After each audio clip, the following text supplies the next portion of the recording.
Savais-tu que tout ce que tu penses a le pouvoir de transformer ta vie? Chaque pensée, chaque mot que tu te dis à toi-même façonne la personne que tu es aujourd'hui et celle que tu seras demain. Il est facile de se laisser emporter par le courant de la vie, d'agir de manière automatique et de tomber dans des schémas négatifs qui nous limitent. Mais, et si je te disais que simplement changer la façon dont tu te parles peut être le premier pas vers une transformation réelle et profonde? Dans cette vidéo, je t'invite à prendre le contrôle de tes pensées, à reprogrammer ton esprit et à adopter une mentalité stoïcienne qui te donne du pouvoir. Imagine ce qui pourrait changer si tu commençais à te parler avec puissance, avec confiance et avec la certitude que tu as tout ce dont tu as besoin pour être la meilleure version de toi-même. Pendant 3 jours, nous nous concentrerons sur des affirmations quotidiennes qui renforceront ta mentalité, changeront ta perspective et te permettront de faire face aux défis avec résilience et détermination. Mais il ne s'agit pas seulement de penser positif, il s'agit de le rendre réel. Pour y parvenir, nous avons 13 enseignements clés qui t'aideront à transformer ton dialogue interne, à changer la façon dont tu vois le monde et à commencer à vivre selon ce que tu veux vraiment être. Alors, si tu es prêt à découvrir comment tout dans ta vie peut changer simplement en changeant la façon dont tu te parles à toi-même, reste avec nous jusqu'à la fin. Numéro 1. Ce que tu penses façonne ta vie. Écoute bien, ce que tu penses, c'est ce que tu es. Il n'y a pas d'excuse. Chaque pensée qui traverse ton esprit construit, brique par brique, la vie que tu vis. Il n'y a aucun moyen d'échapper à cette vérité. Tu te demandes pourquoi tu restes coincé dans les mêmes schémas. La réponse est simple. Ton esprit te sabote. Et le pire, c'est que tu n'en es pas conscient. Chaque fois que tu penses que tu ne peux pas, que tu n'es pas assez, que le monde est contre toi, tu le choisis. Oui, tu le choisis. Tes pensées dictent comment tu fais face à chaque situation, comment tu réagis aux problèmes et comment tu interprètes ce qui se passe autour de toi. Ne te trompe pas, ce n'est pas le monde qui te définit, ce sont tes pensées qui le font. Le stoïcisme le rend clair, contrôle tes pensées et tu contrôleras ta vie. Il ne s'agit pas simplement de penser positivement, non, c'est juste un pansement superficiel. Il s'agit de prendre le contrôle total de ton esprit, de tes réactions, de ce que tu décides de laisser habiter en lui. Si tu n'as pas cela clair, ce que tu penses te dominera. Le chemin vers la transformation commence lorsque tu te rends compte que tu es responsable de ce qui se passe dans ta tête. Les circonstances extérieures n'ont pas d'importance si ton esprit est entraîné à les affronter de la bonne manière. Tu n'es pas une victime de tes pensées, mais tu peux être un esclave d'elles si tu ne prends pas d'action. C'est le premier pas. Tu dois être conscient de ce que tu penses. Tu dois apprendre à identifier ces pensées négatives et limitantes, celles qui te tirent vers l'échec et la médiocrité. Ce n'est que lorsque tu réussiras à les voir et à les confronter que tu pourras commencer à les changer. Alors commence dès aujourd'hui. Fais un inventaire de tes pensées. Rejette celles qui ne te servent pas. Ce que tu penses façonne ta vie. Et si tu ne contrôles pas ce que tu penses, alors quelqu'un ou quelque chose le fait pour toi. Numéro 2. Ton passé ne te définit pas. Concentre-toi sur le présent et tu changeras ton futur. Il est temps que tu affrontes la réalité. Ton passé n'a pas de pouvoir sur toi, à moins que tu ne lui en donnes. Arrête de l'utiliser comme excuse. Arrête de traîner ce fardeau, cette histoire qu'on t'a racontée ou que tu t'es raconté encore et encore. Le passé est mort. Tu ne peux pas le changer. Mais ce que tu peux changer, c'est ce que tu fais aujourd'hui, ce que tu décides de faire avec le présent. Tu passes ta vie à penser à ce que tu aurais pu faire ou à ce que tu n'as pas bien fait. Tu sais quoi? Cela ne te mène nulle part. Cela te maintient coincé, bloqué dans un cycle d'auto-apitoiement et de regret. Le passé n'est que cela, le passé. Et tant que tu continues à permettre à ton esprit de rester ancré en lui, tu continueras à répéter les mêmes erreurs. Veux-tu continuer à vivre comme si ta vie dépendait des décisions que tu as prises il y a des années? C'est de la faiblesse. Le stoïcisme t'enseigne quelque chose de crucial. Tu n'as de contrôle que sur le présent. Ne te trompe pas en pensant que regarder en arrière te donnera des réponses. La seule façon de changer ton futur est d'agir maintenant, en ce moment. Le présent est la seule réalité que tu as. Ce que tu fais aujourd'hui fera la différence, pas tes erreurs d'hier, ni les regrets que tu continues à nourrir. Il est temps que tu mettes fin à cette narration qui te tire vers le bas. Fais-le maintenant. Regarde vers l'avant, concentre-toi sur ce que tu peux construire, pas sur ce que tu as détruit. Arrête de donner du pouvoir à ton passé. Si tu veux que ton futur soit différent, commence à penser, à agir et à vivre différemment dès aujourd'hui. Tu ne deviendras pas la meilleure version de toi-même en pensant à ce que tu as mal fait. Tu le feras en agissant sur ce que tu as maintenant. Fais-le, le futur ne t'attend pas et le passé n'a plus de contrôle sur toi. Le présent est tout ce qui compte. Numéro 3. Ne pense pas trop, agis. Je vais te dire quelque chose que tu n'aimeras peut-être pas entendre, mais c'est la dure vérité. Tu perds ton temps à trop penser.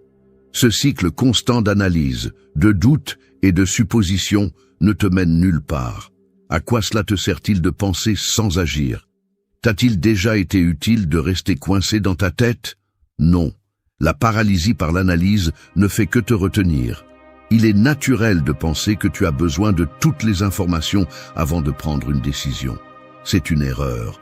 La vérité est que, lorsque tu restes coincé à penser à toutes les options, tout ce que tu fais, c'est ne rien faire. Le perfectionnisme et l'indécision ne font qu'alimenter la procrastination. Sais-tu ce que font les gens qui réussissent? Ils agissent sans peur, sans attendre d'avoir tout sous contrôle. Le stoïcisme l'a bien compris. Tu ne peux pas contrôler tous les résultats, mais tu peux contrôler ce que tu fais maintenant. Arrête de penser au temps.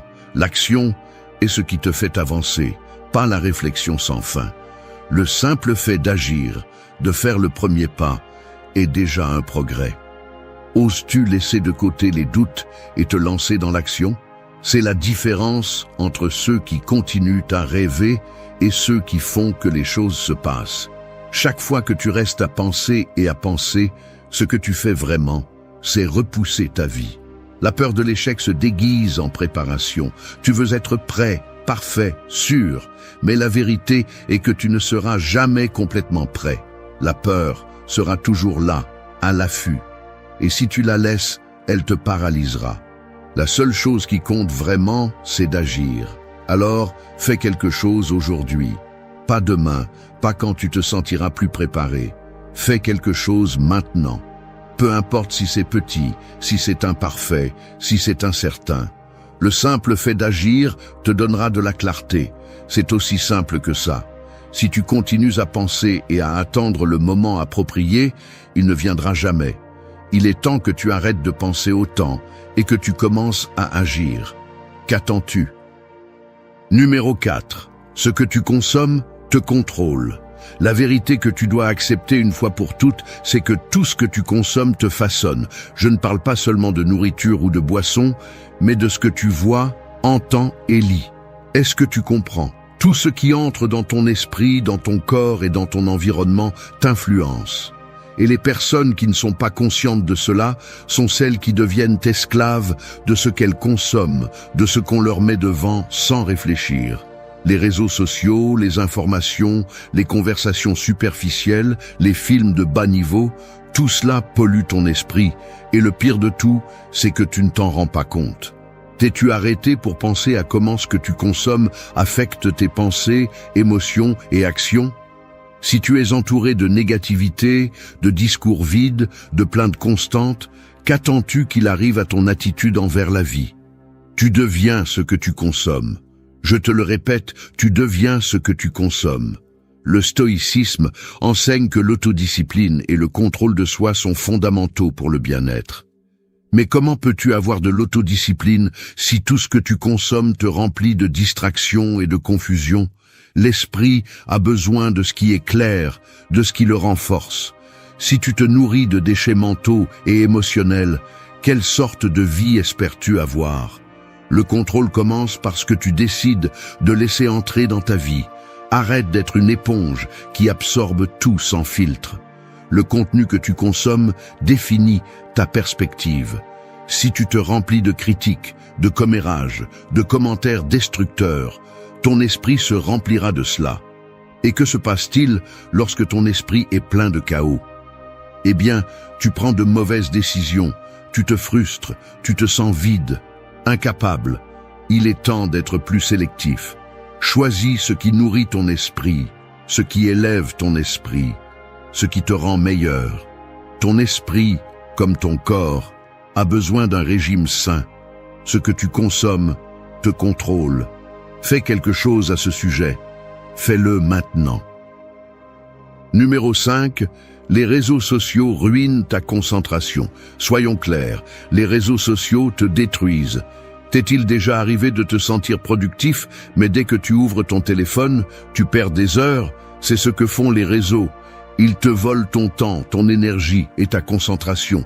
Ils te promettent de la connexion, mais ils t'éloignent de ce qui compte vraiment. Ta vie, ton travail, tes objectifs. Crois-tu vraiment que d'avoir le téléphone à la main tout le temps t'aide? Qu'apprends-tu? Qu'est-ce que tu gagnes? Tout ce que tu fais, c'est remplir ta tête de contenu vide, superficiel et dans de nombreux cas, nuisible. Il te distrait avec les dernières nouvelles, le dernier potin, les vies parfaites des autres. Mais qu'en est-il de toi? Qu'en est-il de tes rêves, tes objectifs, ton développement personnel? Le stoïcisme nous enseigne à nous concentrer sur ce que nous pouvons vraiment contrôler. Peux-tu contrôler ce que tu vois sur les réseaux? Bien sûr que non, mais tu peux contrôler combien de temps tu leur consacres et ce que tu décides de consommer. Chaque fois que tu perds des heures à regarder ce que font les autres, tu choisis d'être un spectateur plutôt qu'un acteur principal dans ta propre vie. C'est une erreur fatale.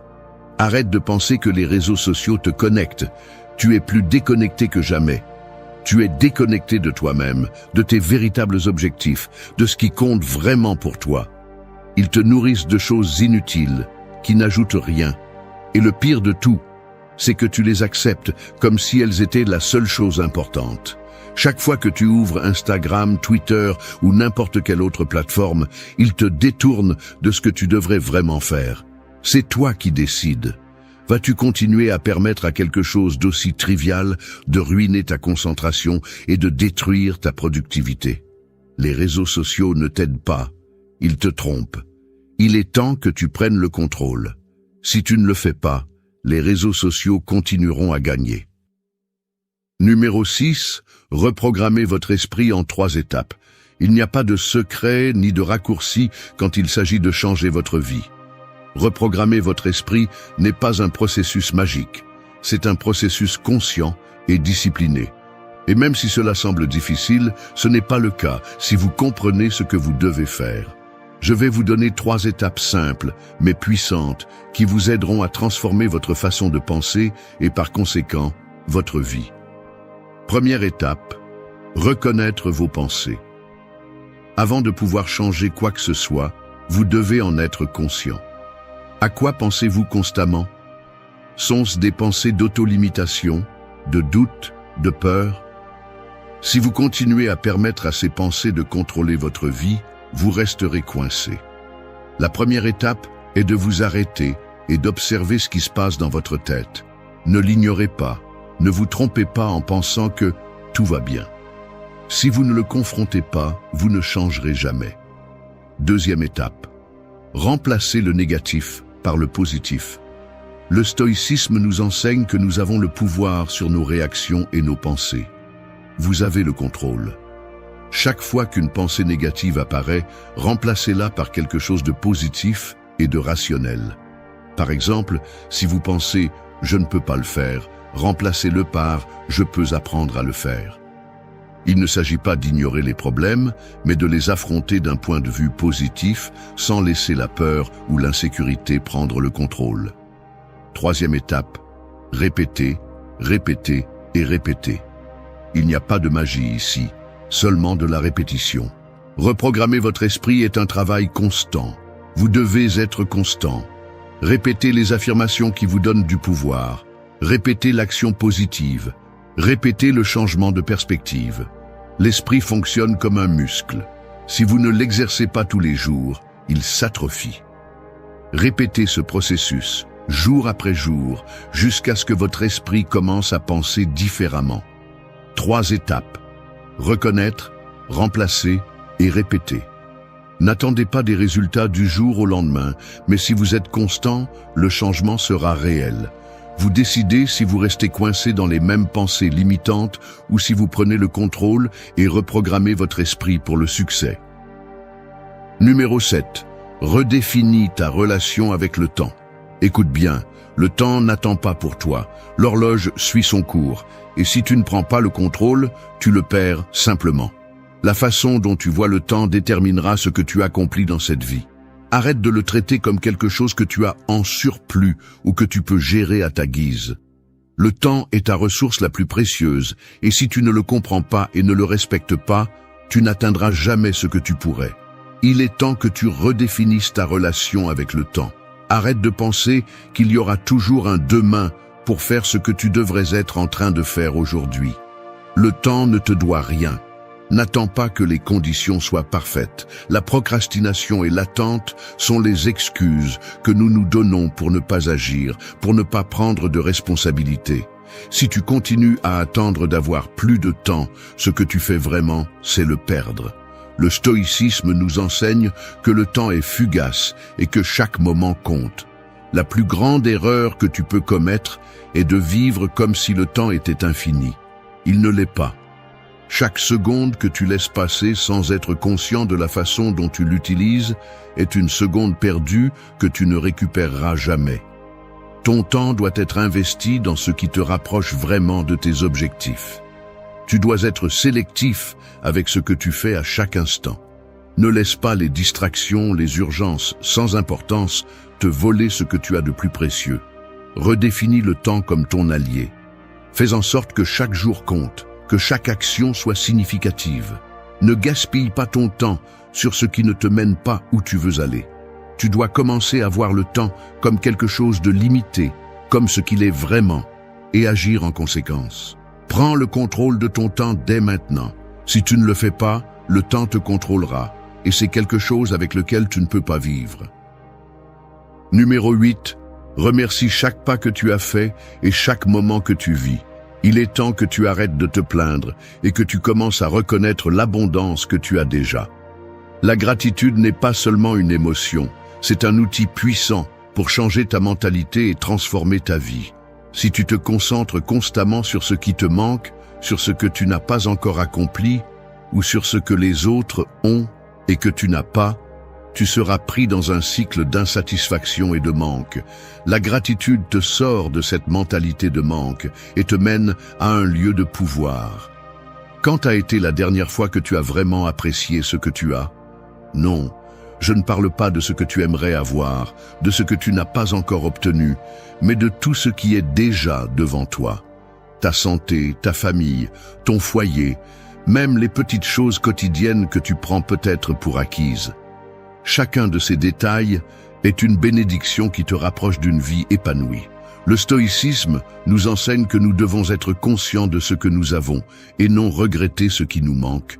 La gratitude te connecte avec le présent, t'aide à voir les bénédictions qui sont autour de toi au lieu de continuer à chercher plus et plus sans arrêt. La gratitude ne signifie pas se contenter, mais bien reconnaître ce qui va déjà bien dans ta vie. Ce n'est pas un exercice de négation des problèmes ou des difficultés, mais de concentration sur ce qui est positif et sur ce qui te permet d'avancer. Lorsque tu adoptes la gratitude comme partie de ta vie quotidienne, ta perspective change radicalement. Tu arrêtes de te concentrer sur ce que tu n'as pas, et à la place, tu commences à apprécier ce qui est déjà là, ce que tu as déjà accompli. Sois conscient de ceci. Chaque fois que tu exprimes de la gratitude, tu entraînes ton esprit à être plus positif et résilient. En pratiquant la gratitude, tu ne fais pas seulement reconnaître ce que tu as, mais tu renforces aussi ta capacité à faire face aux défis avec une attitude beaucoup plus équilibrée et sereine. La gratitude est la base pour construire une vie plus épanouie. Alors, qu'attends-tu? Arrête de te plaindre, arrête de te concentrer sur ce que tu n'as pas et commence à remercier pour tout ce que tu as déjà reçu. L'abondance est là, mais c'est à toi d'ouvrir les yeux pour la voir. Numéro 9. Les premières heures de la matinée définiront le reste de ta journée. Si tu ne comprends pas le pouvoir de tes matinées, alors tu ne comprends vraiment pas le pouvoir de ta vie. La façon dont tu commences la journée établit le ton pour tout ce qui suit. T'es-tu arrêté pour penser à combien de jours tu as laissé se gaspiller depuis le moment où tu ouvres les yeux?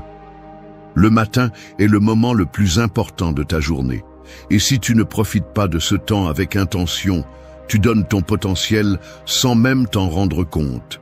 Le stoïcisme nous enseigne que le contrôle réside dans ce que nous faisons dans le présent. Le matin n'est pas seulement le moment où tu te prépares pour ce qui vient, c'est une opportunité pour définir comment sera ta journée. Si dans les premières heures du matin tu te livres au chaos, te laisses emporter par les distractions ou simplement te lèves sans but, tu ne peux pas t'attendre à ce que le reste de la journée soit différent.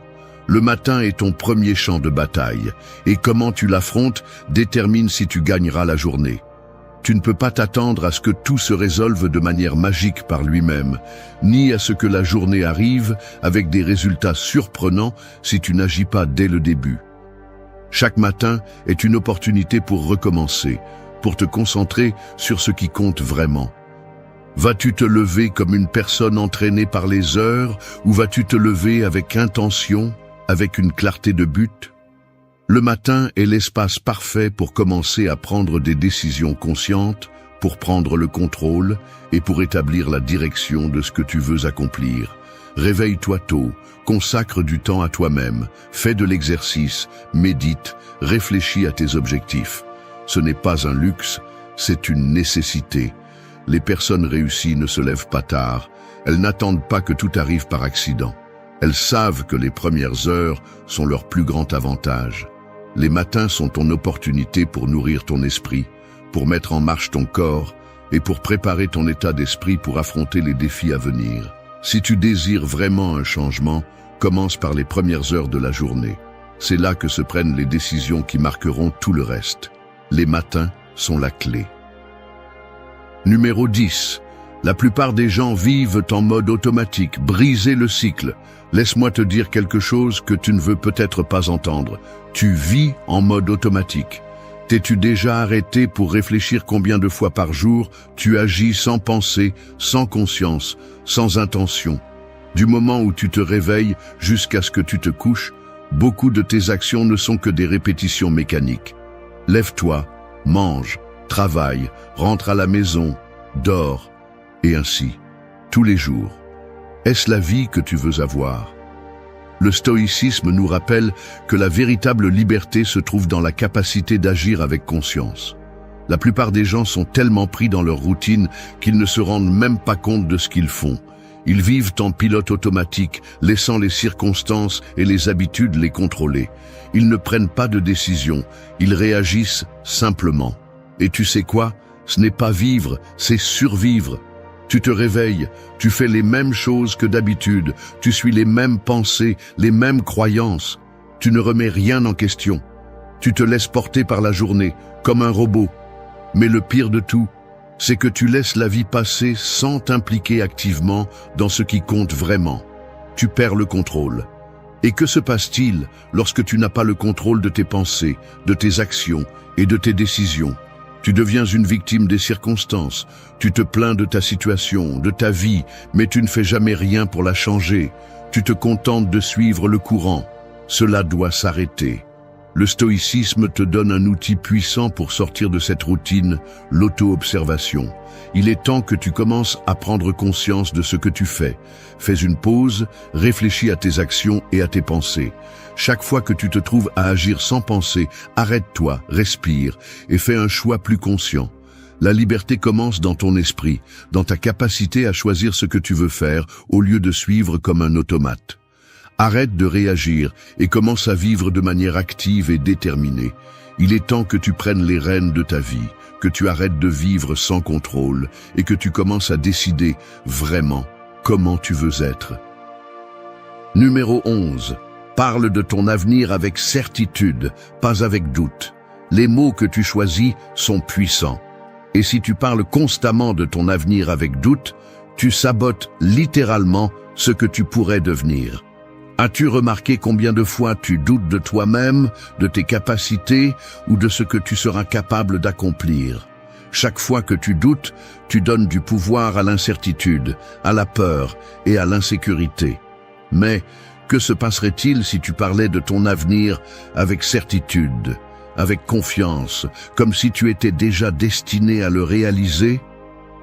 Le stoïcisme nous enseigne que l'avenir n'est pas prédéterminé.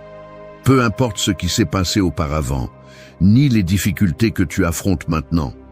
Ton avenir dépend des décisions que tu prends aujourd'hui. Et ces décisions commencent au moment où tu te parles à toi-même.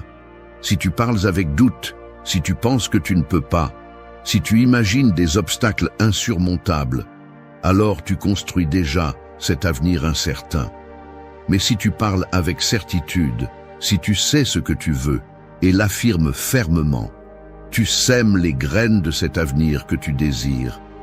Parler avec certitude ne signifie pas avoir toutes les réponses ni attendre que tout soit parfait. Cela signifie avoir une clarté de but. Il s'agit de savoir que, quoi qu'il arrive, tu continueras à avancer et qu'il n'y a aucun doute sur ta capacité à réaliser ce que tu te proposes. Chaque fois que tu exprimes un but ou un désir, fais-le avec la certitude qu'il est en ton pouvoir de l'atteindre. Le doute est un frein, la certitude est un moteur.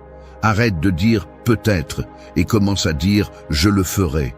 Arrête de douter de ce que tu es capable d'accomplir. Si tu continues à parler de ton avenir avec des doutes, tu continues à limiter ce que tu peux atteindre. Mais si tu te parles avec certitude, ton esprit et tes actions commenceront à s'aligner sur cette certitude, et l'avenir que tu désires commencera à prendre forme. Parle de ton avenir comme si tu y vivais déjà, parce que ton esprit ne sait pas la différence entre ce que tu imagines et ce qui peut réellement arriver. Tu décides. Numéro 12. Libère-toi de la perfection et embrasse l'action. La perfection n'existe pas. C'est une illusion qui te maintient coincé dans l'inaction. Chaque fois que tu te dis que tu n'es pas prêt, que tu as besoin de plus de temps ou que les conditions ne sont pas parfaites, tu ne fais que retarder ce que tu pourrais déjà être en train de faire. La perfection n'est pas un but à atteindre, c'est un piège qui te maintient stagnant. Vas-tu continuer à attendre la perfection ou vas-tu commencer à agir maintenant? Le stoïcisme enseigne que la valeur réside dans l'action, pas dans l'attente d'un moment idéal. La vie ne consiste pas à attendre les circonstances parfaites pour faire le prochain pas, mais à avancer malgré les imperfections, à progresser sans avoir toutes les réponses. Si tu attends que tout soit parfait, tu manqueras l'opportunité d'apprendre, de t'améliorer et de grandir. La perfection te paralyse. L'action te fait avancer. Arrête de t'obséder avec les détails. Arrête de chercher l'approbation, la validation externe ou l'idée que tout doit être impeccable. Tu as quelque chose à apporter, tu as quelque chose à faire, et cette perfection ne fait que te freiner. Chaque action que tu prends, même celle qui semble imparfaite ou erronée, est un pas vers la croissance, vers le changement que tu désires. À quoi bon attendre si tu n'agis pas? À quoi bon avoir toutes les ressources si tu ne fais rien avec elles? La peur de l'erreur est le plus grand obstacle à l'action. Il est plus facile de rester paralysé à penser aux éventuelles erreurs que de faire le pas et d'apprendre en chemin. Mais qu'attends-tu? La peur ne va jamais disparaître. La vérité est que si tu n'oses pas faire ce premier pas imparfait, tu resteras en arrière. Le stoïcisme nous enseigne que l'action est au-delà de la perfection. C'est dans l'acte de faire que tu trouves la véritable croissance, pas dans la perfection de ce que tu fais. La vraie magie se produit lorsque tu mets de côté la peur de l'échec et que tu commences à agir. Chaque fois que tu te rapproches de tes objectifs, tu apprends et tu grandis. L'action, pas la perfection, est ce qui crée des résultats. N'attends pas le moment parfait, car il n'arrivera jamais. Libère-toi de la perfection. Tu n'as pas besoin d'être parfait, tu as juste besoin d'agir. La vie ne se mesure pas par combien de fois tu as bien fait les choses, mais par combien de fois tu t'es relevé et tu as essayé. Il est temps d'arrêter d'attendre et de commencer à faire. Fais-le maintenant. Numéro 13. Utilise le « je n'ai pas le temps » comme un défi, pas comme une excuse. Ça te semble familier? Je n'ai pas le temps. C'est l'excuse la plus courante et probablement la plus fausse. N'as-tu vraiment pas de temps ou simplement tu ne priorises pas ce qui compte vraiment? Nous avons tous 24 heures par jour, mais ce que tu décides de faire avec ce temps fait toute la différence.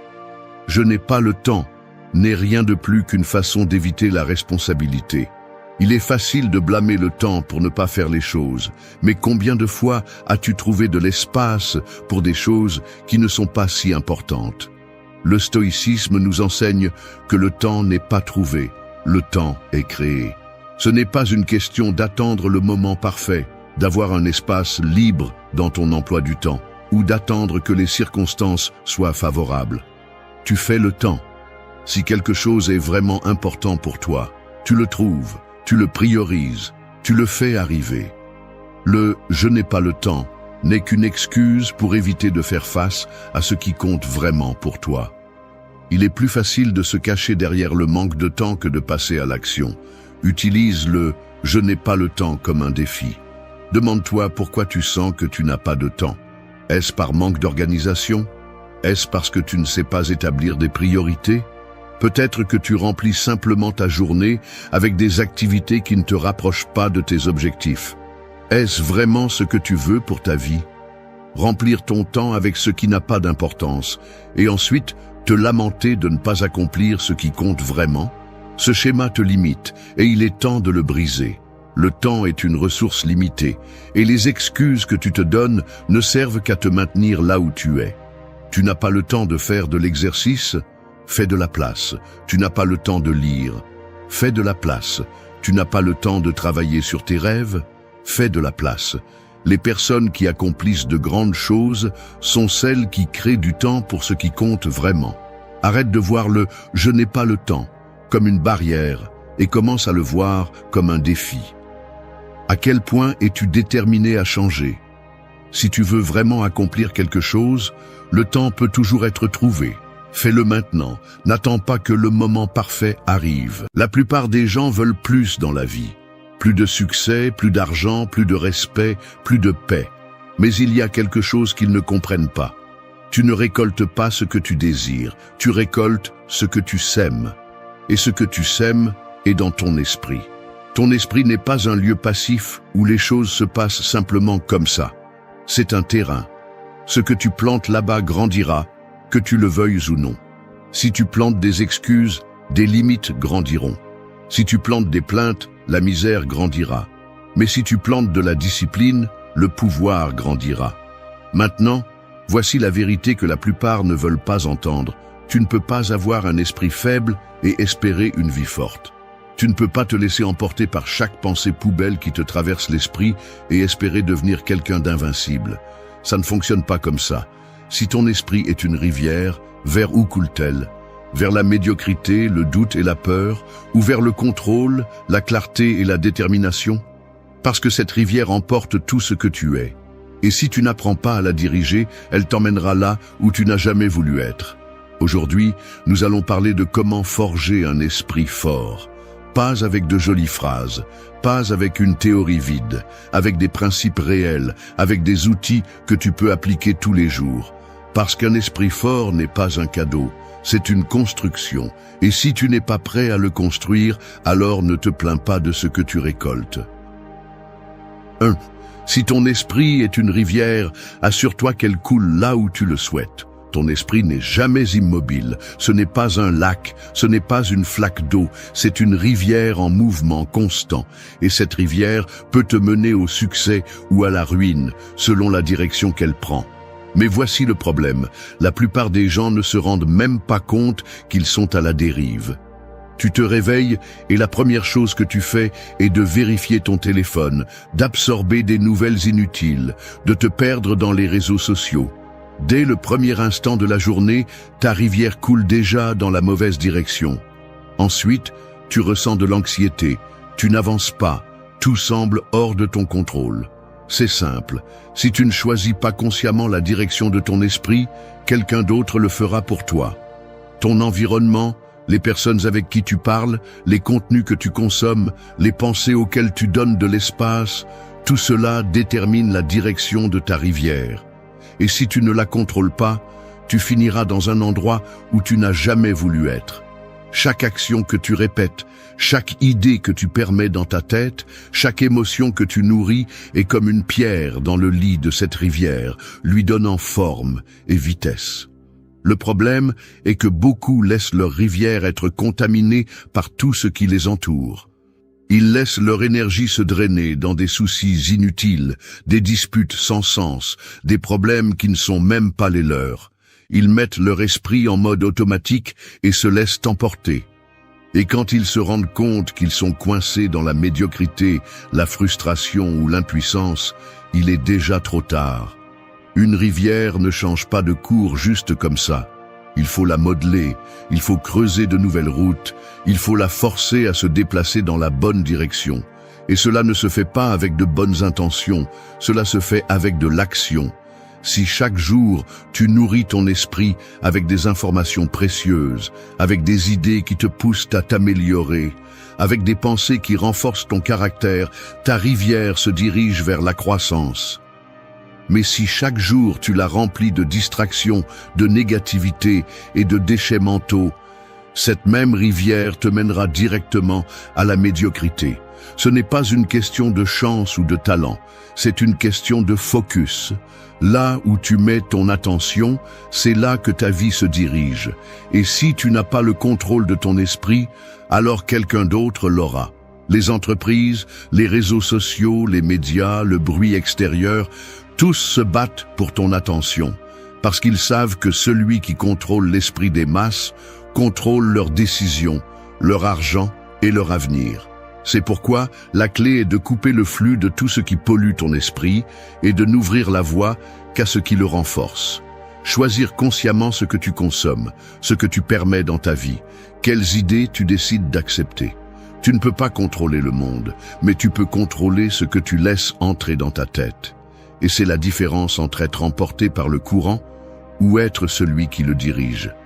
Si tu laisses ton esprit couler sans contrôle, tu finiras dans des endroits où tu n'as jamais voulu être.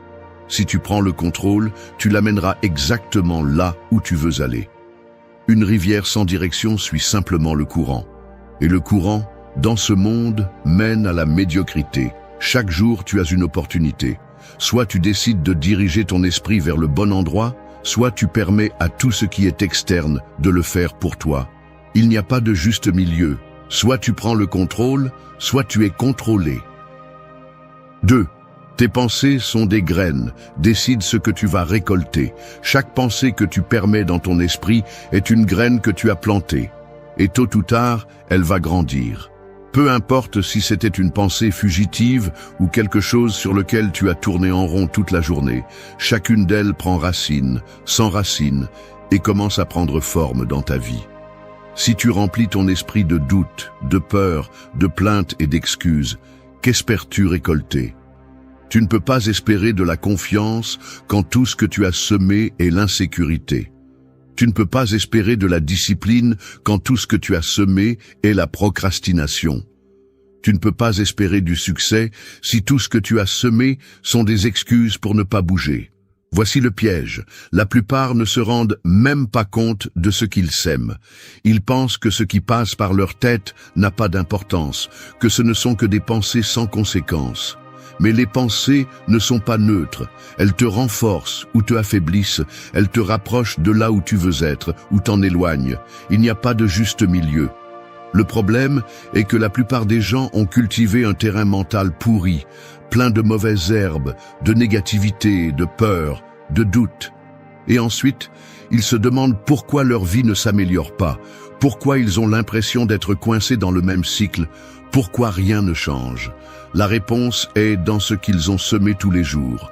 Un agriculteur sait que s'il veut une bonne récolte, il doit préparer le sol, sélectionner les meilleures graines et protéger sa culture des parasites. Il en va de même pour ton esprit. Si tu veux des résultats différents, tu dois arracher à la racine toute pensée qui ne te sert pas. Arrête de nourrir ce qui t'affaiblit et commence à planter ce qui te renforce. Cela signifie que tu ne peux pas te permettre de penser comme une personne faible si tu veux être fort. Tu ne peux pas permettre des pensées de victimisation si tu veux être quelqu'un d'implacable. Tu ne peux pas passer la journée à te plaindre de ce que tu n'as pas si tu veux construire quelque chose de grand. Chaque pensée que tu laisses grandir sans contrôle est une graine qui, tôt ou tard, deviendra une partie de ta réalité. Si tu penses constamment que tu n'es pas assez, que tu ne peux pas, que la vie est injuste, alors tu cultives une mentalité d'échec. Et le pire, c'est que, quand vient la récolte, tu ne peux rien faire pour la changer. Parce que ce qui grandit est ce que tu as semé. Point. C'est pourquoi, chaque fois qu'une pensée entre dans ton esprit, questionne-la. Demande-toi si cette graine mérite une place dans ton terrain. Si ce n'est pas le cas, arrache-la immédiatement. Ne l'arrose pas, ne la nourris pas, ne la laisse pas prendre racine. Parce que quand tu le fais, elle devient une partie de toi, et la changer ensuite sera beaucoup plus difficile. Les personnes les plus fortes ne sont pas celles qui n'ont jamais de pensées faibles, mais celles qui ne les laissent pas grandir, celles qui ne permettent pas à une graine négative de devenir un arbre qui leur enlève la lumière, l'espace et l'énergie. Ce sont celles qui choisissent avec précision quoi planter et quoi arracher à la racine. Si tu veux une vie forte, si tu veux récolter du succès, de la discipline, de la confiance et du pouvoir, alors commence par le semer dans ton esprit. Ce n'est pas de la magie, ce n'est pas de la chance, c'est le résultat de chaque graine que tu plantes. Si aujourd'hui ta vie n'est pas ce que tu veux, arrête de te demander pourquoi et commence à observer ce que tu as semé. Parce que ce que tu penses, tôt ou tard, devient ce que tu es. 3. Ne cherche pas de réponses à l'extérieur, elles sont en toi. Tout au long de la vie, on nous fait croire que les réponses sont là-bas, dans les conseils des autres, dans les livres remplis de théories, dans les signes qui sont censés nous indiquer le bon chemin. Mais c'est un mensonge confortable. Il n'existe pas de manuel qui attend d'être découvert, ni de gourou qui détient la clé de ton existence. La seule personne qui sait vraiment ce dont elle a besoin, ce qu'elle veut et ce qu'elle doit faire, c'est toi. Mais regarder à l'intérieur n'est pas facile, non pas parce que c'est impossible, mais parce que c'est inconfortable. Celui qui s'assoit en silence et s'écoute lui-même ne tarde pas à se rendre compte d'une vérité brutale. La raison pour laquelle il n'a pas progressé n'est pas un manque de connaissances, mais parce qu'il a évité d'agir. Il est plus facile de se distraire, de chercher des réponses externes, de consommer du contenu qui dit ce que l'on sait déjà, mais avec d'autres mots. La société nous apprend à douter de nous-mêmes. Depuis notre plus jeune âge, on nous habitue à demander la permission, à suivre des instructions, à dépendre de la validation des autres. On nous programme pour ignorer notre propre voix, pour avoir peur de l'instinct, pour croire que quelqu'un d'autre sait toujours plus. C'est ainsi que les gens se perdent dans la confusion, noyés dans une mer d'opinions étrangères, tandis que la vérité reste en eux, attendant d'être entendue. Les stoïciens l'ont compris il y a des siècles. Ils n'attendaient pas de signes, ils ne cherchaient pas de validation externe, ils n'avaient pas besoin que quelqu'un leur dise quoi faire. Ils s'asseyaient en silence, analysaient la réalité avec clarté et agissaient, sans doute, sans excuse, sans attendre que le monde leur donne la permission. Forger un esprit fort nécessite de couper le bruit externe et de faire confiance à son propre jugement. La clarté ne se trouve pas dans plus d'informations, mais dans moins de distractions. Chaque personne, au plus profond d'elle-même, sait quel est le prochain pas, sait ce qu'elle veut vraiment et sait quelle décision elle doit prendre. La seule chose qui l'empêche de bouger est l'indécision générée par la dépendance à l'extérieur. Les réponses ne sont pas dans l'opinion des autres, elles ne sont pas dans les livres remplis de théories, elles ne sont pas dans les signes magiques. Elles sont en chacun de nous, dans le silence, dans l'introspection, dans l'honnêteté brutale envers soi-même. La force mentale commence lorsque l'on cesse de chercher à l'extérieur ce qui a toujours été à l'intérieur. Celui qui comprend cela cesse d'attendre et commence à agir, sans douter, sans demander, sans demander la permission. 4. Tu n'as pas besoin que la vie te donne des signes, tu as besoin d'apprendre à les lire. Les gens gaspillent leur vie à attendre quelque chose qui n'arrivera jamais. Ils s'assoient, regardent le ciel, cherchent dans chaque coin une confirmation, un signe clair leur disant que c'est le bon moment pour bouger. Mais la vérité est simple et brutale. La vie n'envoie pas d'avertissement. Elle ne donne pas de certitude. Elle n'éclaire pas le chemin avec des lumières au néon. Celui qui attend perd. Le pire, c'est que les signes ont toujours été là, mais pas comme les gens l'espèrent. Ils n'apparaissent pas sous forme de miracles ou de coïncidences parfaites. Ils n'arrivent pas avec un message clair et direct. Les signes sont dans les erreurs qui se répètent encore et encore. Ils sont dans la frustration que l'on ressent chaque fois qu'une décision est reportée. Ils sont dans les opportunités qui apparaissent et sont laissées passer. Ils sont dans les nuits d'insomnie où l'esprit ne cesse de crier que quelque chose doit changer. Mais au lieu d'écouter, la plupart choisissent de les ignorer, faire semblant de ne pas comprendre, faire semblant d'avoir besoin de plus de temps, de plus de sécurité, de plus d'approbation. Parce qu'accepter la vérité signifie qu'il n'y a plus d'excuses. Cela signifie qu'ils ne peuvent plus continuer à prétendre qu'ils ne savent pas quoi faire. Et la plupart ne sont pas prêts pour ça. La peur est un signe, l'inconfort est un signe, le sentiment de stagnation est un signe. Tout ce qui brûle à l'intérieur, tout ce qui irrite, tout ce qui donne le sentiment que quelque chose ne va pas, c'est la vie qui crie que quelque chose doit changer. Mais au lieu d'agir, les gens cherchent des distractions. Ils se convainquent qu'ils doivent attendre le moment parfait, comme si un jour le chemin allait se dégager et l'incertitude disparaître. Les stoïciens ne tombaient pas dans ce piège. Ils n'attendaient pas de certitude. Ils ne croyaient pas au destin écrit ni aux opportunités présentées dans la perfection. Ils savaient que la vie est rarement claire, que le monde est chaotique, que la plupart des décisions importantes sont prises dans l'incertitude.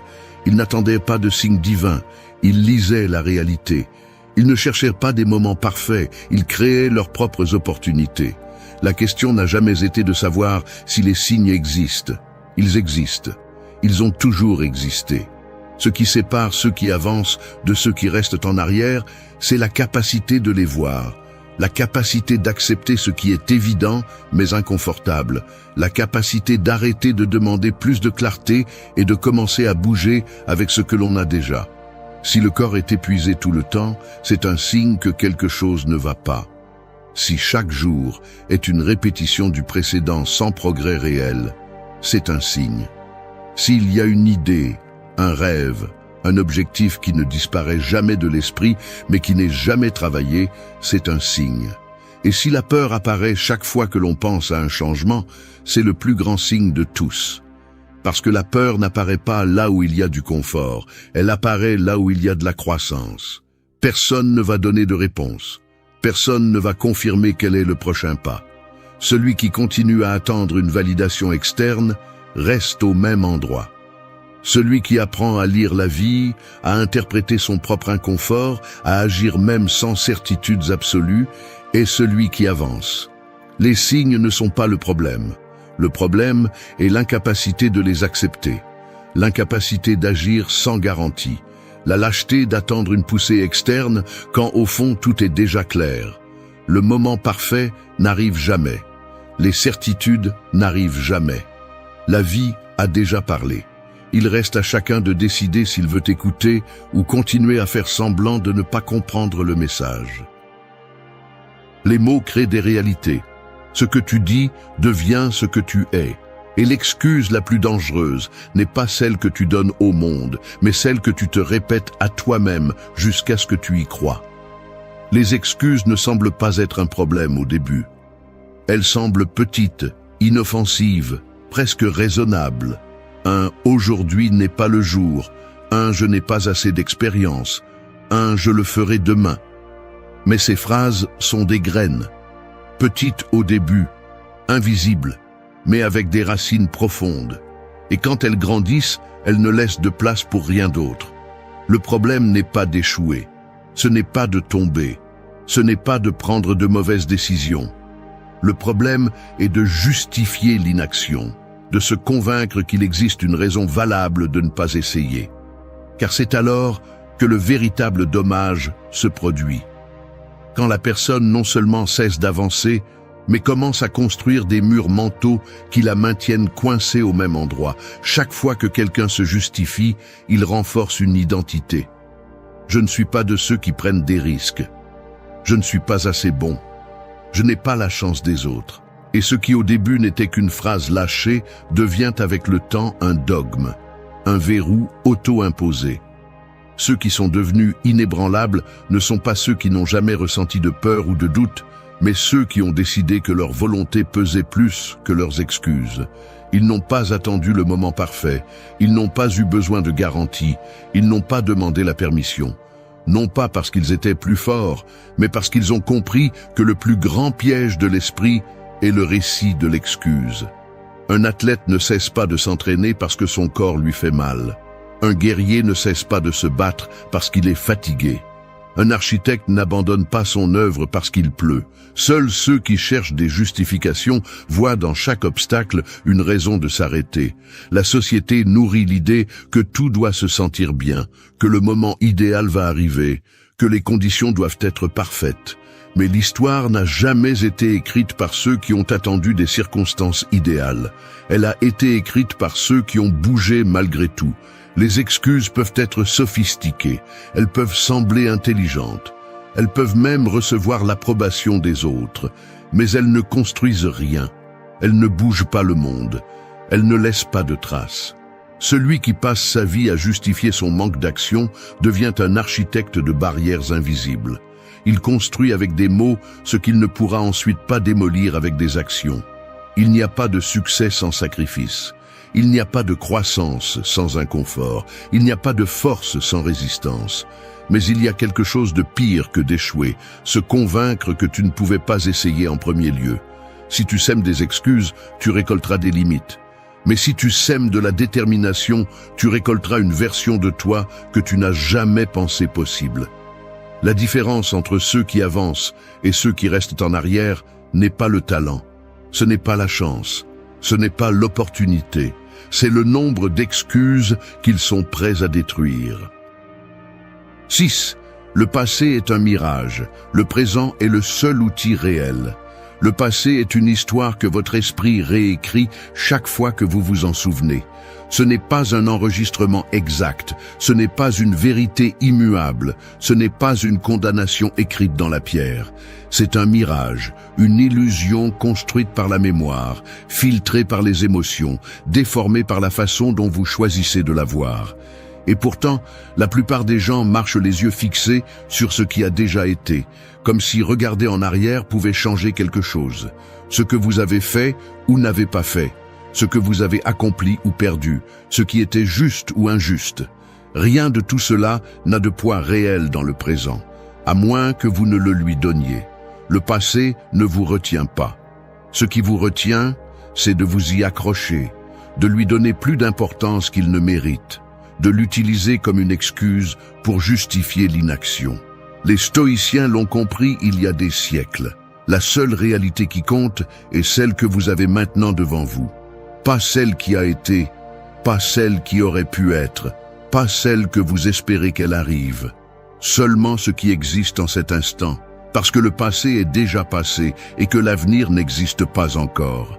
Le seul outil réel est le présent, et chaque seconde que vous gaspillez en étant pris dans les souvenirs est une seconde que vous ne récupérerez jamais. S'accrocher au passé, c'est comme essayer de retenir de l'eau avec les mains. Peu importe combien vous serrez les doigts, elle s'échappera toujours entre eux.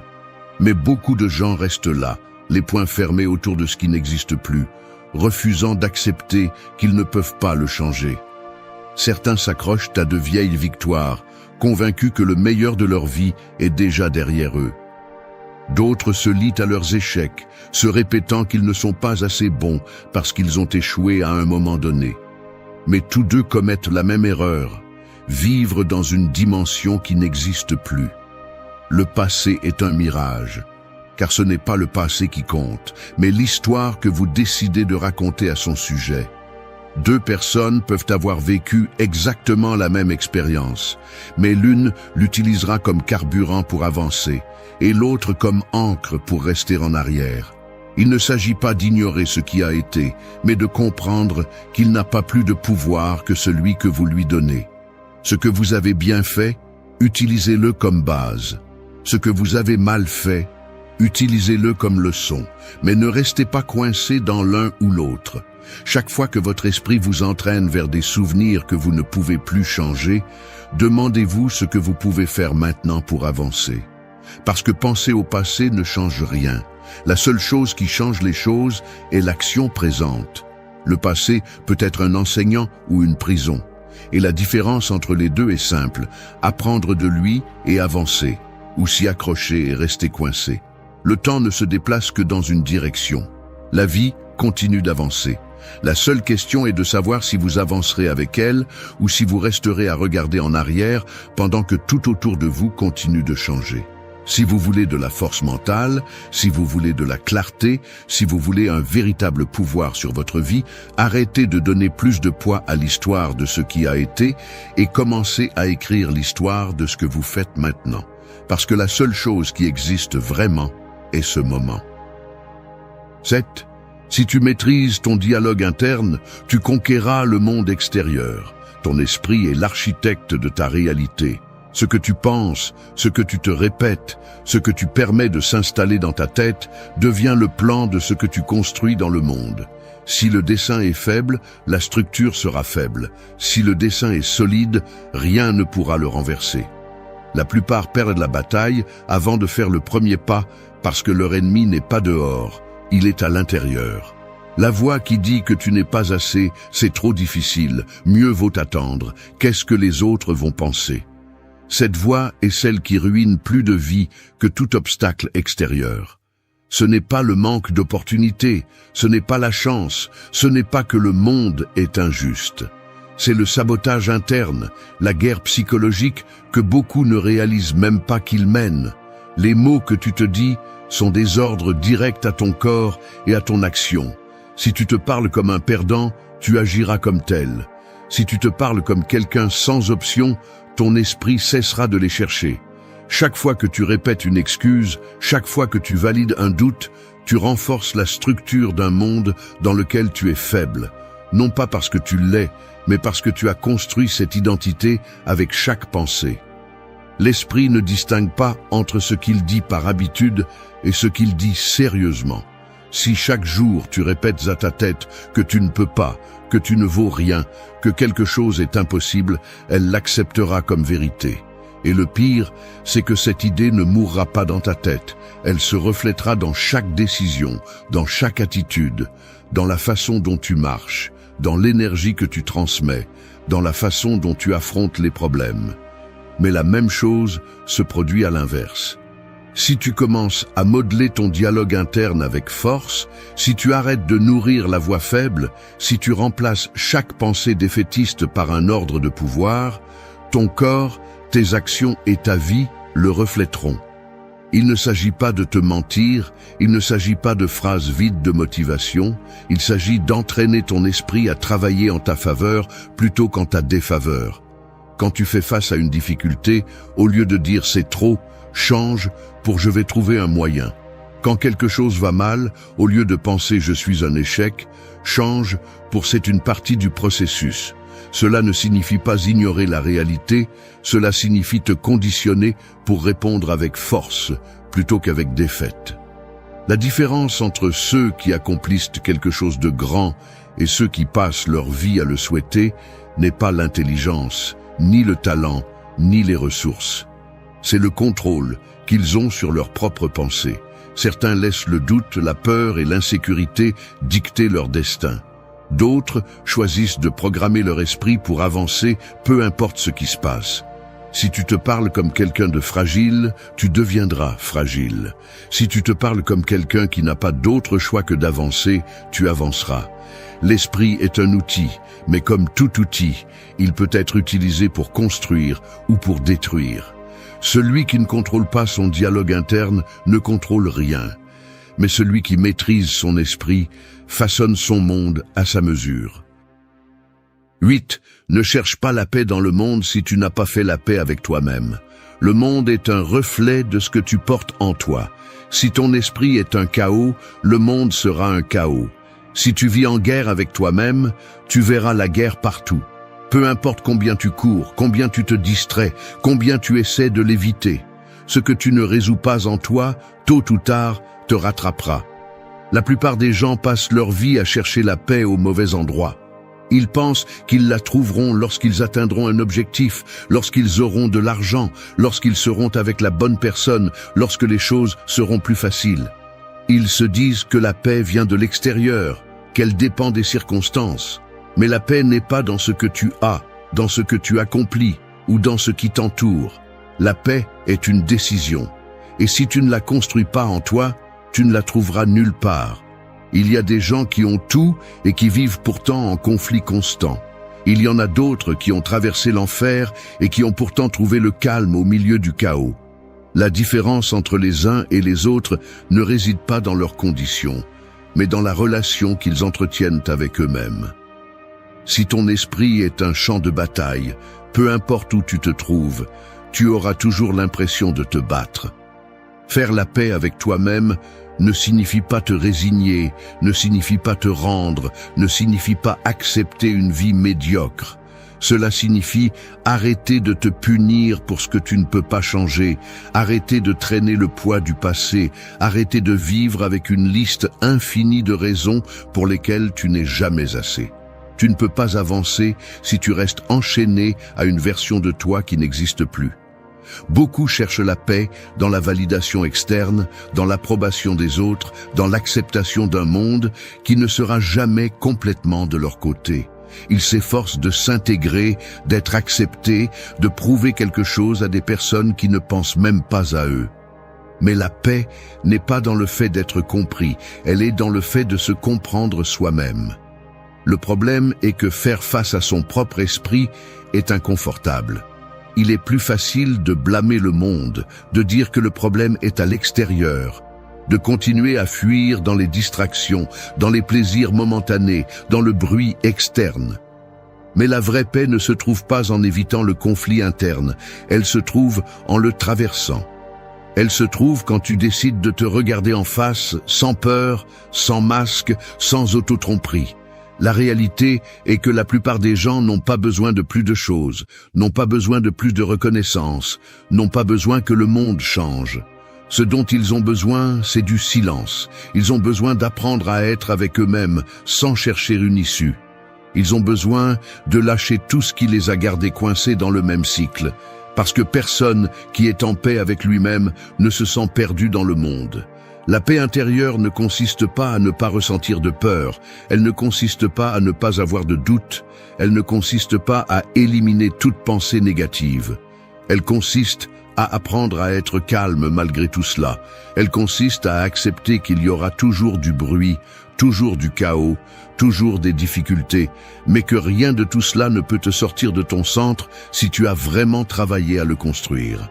Si ton esprit est en guerre, tout autour de toi semblera être une bataille.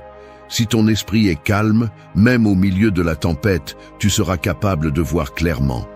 Tout ce que tu cherches à l'extérieur, tout ce que tu crois avoir besoin pour te sentir en paix, est déjà en toi.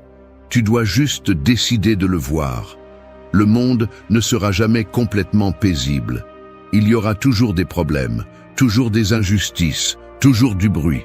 Mais tu n'as pas besoin que le monde change pour trouver le calme. La seule vraie paix est celle que tu construis en toi. Si tu l'as, rien ne pourra la détruire. Si tu ne l'as pas, rien à l'extérieur ne pourra te la donner. Ne cherche pas la paix dans le monde si tu n'as pas fait la paix avec toi-même. Parce que ce que tu portes en toi est la seule chose que tu peux vraiment contrôler. La vie avance sans demander la permission. Chaque jour est une guerre silencieuse dans laquelle il n'y a que deux options. Prendre le contrôle ou être emporté par le courant. La plupart choisissent la deuxième option sans même s'en rendre compte. Ils se lèvent, répètent la même routine, laissent leurs pensées les dominer et terminent la journée comme ils l'ont commencé, coincés dans le même cycle de toujours. Ce que tu te dis à toi-même n'est pas un simple ensemble de mots, c'est une arme. C'est le moule avec lequel tu sculptes ta réalité. Et si tu n'es pas prudent, ce moule peut devenir une prison. Il n'y a pas de magie là-dedans. Il n'y a pas de formule secrète. C'est une guerre interne entre la version de toi qui veut grandir et celle qui cherche des excuses pour rester dans le confort. Les stoïciens l'ont compris il y a des siècles. Ils ne cherchaient pas le plaisir. Ils ne cherchaient pas l'approbation. Ils ne cherchaient pas d'excuses. Ils cherchaient seulement la clarté, le contrôle et la force. Parce que dans ce monde, celui qui maîtrise sa mentalité maîtrise son destin. Il ne s'agit pas de répéter des phrases vides comme un perroquet sans cerveau. Il s'agit de te programmer pour résister, pour agir, pour construire. Soit tu poses les bonnes briques, soit tu t'enterres vivant dans tes propres limites. 8 principes. 8 rappels que chaque jour est une opportunité de prendre les rênes. Il n'y a pas d'échappatoire, il n'y a pas de raccourci. Il n'y a qu'une option, durcir l'esprit et forger le caractère. U1. Chaque pensée est une brique. Construis-tu un pont ou un mur? Chaque pensée qui traverse ton esprit a un poids. Ce n'est pas quelque chose d'inoffensif, ce n'est pas quelque chose de passager. C'est une brique. Et chaque jour, sans t'en rendre compte, tu places ces briques l'une après l'autre. Mais voici la différence entre ceux qui avancent et ceux qui s'enfoncent. Certains construisent des ponts qui les mènent là où ils veulent être, et d'autres élèvent des murs qui les enferment dans la même misère de toujours. La peur, le doute, l'auto-apitoiement. Chaque fois que tu t'accroches à ces idées, tu renforces un mur qui te sépare de tout ce que tu pourrais être. Et quand vient le moment d'agir, ce mur est si haut que tu n'essaies même pas de l'escalader. Il te convainc que tu ne peux pas, que c'est trop tard, que ça ne vaut pas la peine. Et ainsi passent les jours, les semaines, les années. La différence entre ceux qui réussissent quelque chose et ceux qui n'y parviennent pas ne réside pas toujours dans l'habileté, ni même dans la chance. Elle réside dans l'état d'esprit. Certains ont traversé des enfers, ont été frappés par la vie de manière que la plupart ne pourraient supporter. Mais malgré tout, ils avanceront. Comment? Ils n'ont pas permis à leur propre esprit de les emprisonner. Ils ont refusé de nourrir des pensées qui les affaiblissaient. Les stoïciens savaient que l'esprit pouvait être le pire ennemi si on ne le mettait pas à sa place. C'est pourquoi ils pratiquaient le contrôle absolu de leurs pensées. Ils ne se permettaient pas de tomber dans le piège de l'auto-sabotage. Ils ne s'empoisonnaient pas avec des idées qui les rendaient faibles. Ils ne pensaient qu'à ce qui les renforçait, à ce qu'ils pouvaient contrôler, à ce qui les faisait avancer. Mais voici le problème. La plupart ne surveillent pas leur propre esprit. Ils le laissent courir sans contrôle, sans filtre. Ils se nourrissent de pensées qui les détruisent, d'idées qui les enchaînent, de peurs qui les paralysent. Et ensuite, ils se demandent pourquoi leur vie reste la même. Si chaque pensée est une brique, demande-toi, qu'est-ce que tu construis? Parce que si tu ne le fais pas consciemment, il est fort probable que tu construises un mur d'excuses, de limitations, d'insécurité. Et plus il est grand, plus il sera difficile à démolir. Chaque fois que tu penses « je ne peux pas », tu places une brique dans ce mur. Chaque fois que tu repousses quelque chose d'important par peur de l'échec, une autre brique. Chaque fois que tu te compares à quelqu'un d'autre et décides que tu ne seras jamais à son niveau, une autre encore. Et ainsi, petit à petit, tu finis par être pris au piège de ta propre construction. Mais voici l'autre côté de la médaille. Tu peux aussi construire un pont. Chaque pensée d'action, chaque idée de discipline, chaque décision de te lever et d'avancer est une brique qui te rapproche de là où tu veux être. Ce n'est pas de la magie, ce n'est pas instantané. C'est un processus, mais un processus qui n'a qu'un seul résultat si tu restes ferme. Sortir de l'endroit où tu es et arriver là où tu veux être. Alors commence à surveiller ce qui se passe dans ta tête. Tu ne peux pas te permettre d'être un prisonnier de tes propres pensées. Tu ne peux pas continuer à nourrir un état d'esprit qui te détruit. Si tu ne prends pas le contrôle, la seule chose que tu feras est de continuer à accumuler des briques dans un mur, qui un jour sera trop haut pour être démoli. C'est ton choix. Soit tu construis ta sortie, soit tu t'enterres vivant. 2. Je suis l'architecte de ma mentalité et chaque jour, je conçois une meilleure version de moi-même. Chaque jour est une page blanche. Ce que tu écris dessus ne dépend que de toi, personne d'autre. Pas tes parents, pas ton passé, pas la société. Tu es l'architecte de ta mentalité et la qualité de ta vie dépend de la façon dont tu construis cette structure. La plupart ne comprennent pas. Ils continuent à vivre comme s'ils étaient victimes des circonstances, comme si leurs pensées étaient automatiques, incontrôlables. Ils se réveillent et laissent leur esprit les entraîner dans n'importe quelle direction. Ils ne conçoivent rien, ils réagissent simplement.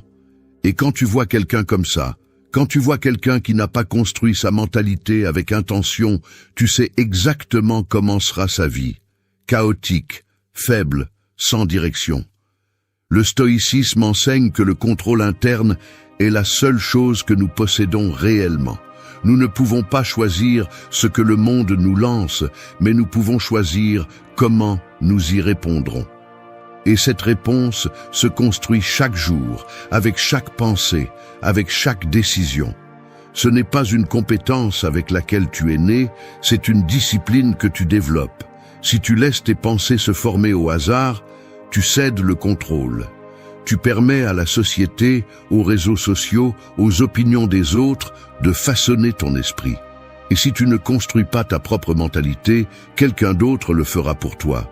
Et sais-tu ce qui se passe quand tu laisses les autres définir ta façon de penser? Tu finis par vivre une vie qui n'est pas la tienne. Tu finis par être un personnage secondaire dans l'histoire de quelqu'un d'autre. La solution est simple. Chaque jour, conçois une meilleure version de toi-même. Il ne s'agit pas de changements drastiques, il ne s'agit pas d'attendre une épiphanie qui transformera ta vie du jour au lendemain. Il s'agit de construire, brique par brique, une mentalité plus forte. Chaque fois que tu décides de ne pas réagir avec colère, tu conçois un esprit plus stable. Chaque fois que tu choisis de faire face à une peur au lieu de fuir, tu construis de la confiance. Chaque fois que tu te lèves malgré la fatigue, tu renforces ta discipline. C'est un processus quotidien, un travail en construction qui ne se termine jamais. Et c'est ce que la plupart ne comprennent pas. La mentalité n'est pas quelque chose que tu as ou que tu n'as pas. C'est quelque chose que tu façonnes avec chaque action. Les stoïciens n'étaient pas immunisés contre les émotions. Ils n'étaient pas des machines sans peur ni faiblesse. Ils étaient humains, comme toi. Mais ils comprenaient que, pour maîtriser la vie, ils devaient d'abord se maîtriser eux-mêmes. Ils ne laissaient pas leur esprit courir sans contrôle. Ils l'entraînaient, le modelaient, le renforçaient. Alors demande-toi, qu'est-ce que tu construis aujourd'hui? Renforces-tu ta discipline ou nourris-tu ta paresse? Conçois-tu une mentalité d'acier ou laisses-tu ton environnement l'affaiblir? Parce qu'ici, il n'y a pas de demi-mesure. Ou tu prends le contrôle de ton esprit, ou quelqu'un d'autre le fera pour toi. Ou tu deviens l'architecte de ta mentalité, ou tu vivras piégé dans un bâtiment que tu n'as jamais conçu. Décide, conçois, construis, et fais-le tous les jours. 3. Le passé ne m'appartient plus, mon pouvoir est dans ce moment. Le passé est un tueur silencieux. Il te coupe les jambes sans que tu t'en rendes compte, te lie avec des chaînes que tu t'es toi-même mises et, le pire de tout, te convainc que tu dois encore le porter. Mais non. Ce qui est passé est passé. Ce que tu as fait, tu l'as fait. Ce que tu n'as pas fait n'a plus d'importance. La réalité est brutale et elle ne se soucie pas de combien cela te fait mal. Le passé n'a pas de pouvoir sur toi, à moins que tu décides de continuer à le lui donner. Chaque fois que tu revivifies une erreur, chaque fois que tu te reproches une décision, chaque fois que tu penses à ce qui aurait pu être, tu donnes de l'énergie à quelque chose qui n'existe plus, comme si tu avais un seau d'eau au milieu du désert, et au lieu de le boire, tu le vides sur le sable en espérant qu'il revienne. Il ne reviendra pas. Ce que tu peux faire, c'est arrêter de regarder ce sol sec et commencer à construire quelque chose avec ce que tu as aujourd'hui. Mais la plupart préfèrent se vautrer dans leur misère, se rappelant chaque putain de chose qui a mal tourné, chaque opportunité perdue, chaque moment où la vie n'a pas été juste. Et qu'ont-ils accompli avec ça? Rien. Ils ne font que renforcer leur propre cage. ils ne font que creuser plus profondément le trou dans lequel ils sont coincés. Ils deviennent accros à la nostalgie, au regret, au remords, comme si attendre suffisamment d'années allait les sauver. Les stoïciens le savaient.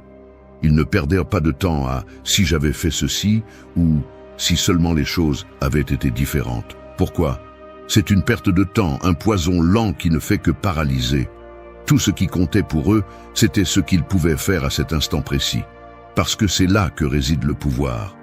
Pas dans ce que tu étais, mais dans ce que tu décides d'être maintenant. Alors, assez avec la narration de victime, assez avec la lamentation stérile. Tu n'es pas un putain de dossier d'erreur, tu n'es pas une liste d'échecs. Peu importe ce que tu as fait ou ce que tu as laissé de côté, tout ce qui compte, c'est ce que tu vas faire maintenant. Parce que la vérité est celle-ci.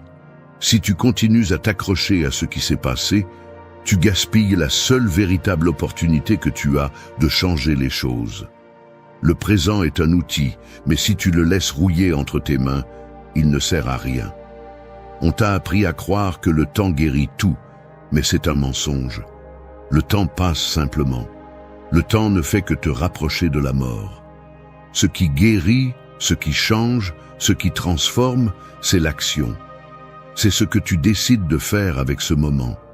Chaque fois que ton esprit essaie de te ramener au passé, réponds par l'action. Bouge, fais quelque chose, ne laisse pas de place à la pensée inutile, ne la nourris pas, affame-la, brise le cycle. Parce que si tu laisses ta tête prendre le contrôle, tu vas rester coincé dans une boucle de regrets, de doutes et de peur. Et pendant ce temps, la vie continue sans toi. Il n'y a pas d'excuse, pas de retour en arrière, pas de deuxième chance pour ce qui est déjà passé.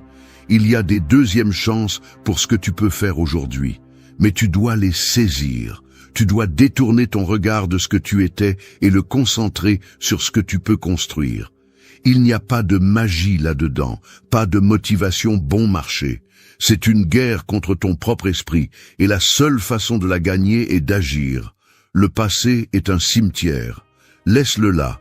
Ne continue pas à creuser des tombes pour tes opportunités. La seule chose réelle est ce moment. La seule chose qui t'appartient est ce que tu fais maintenant. Alors décide. Tu vis dans le passé ou tu prends le contrôle de ton présent. Mais si tu choisis la première option, ne te plains pas quand tu vois que rien ne change. 4.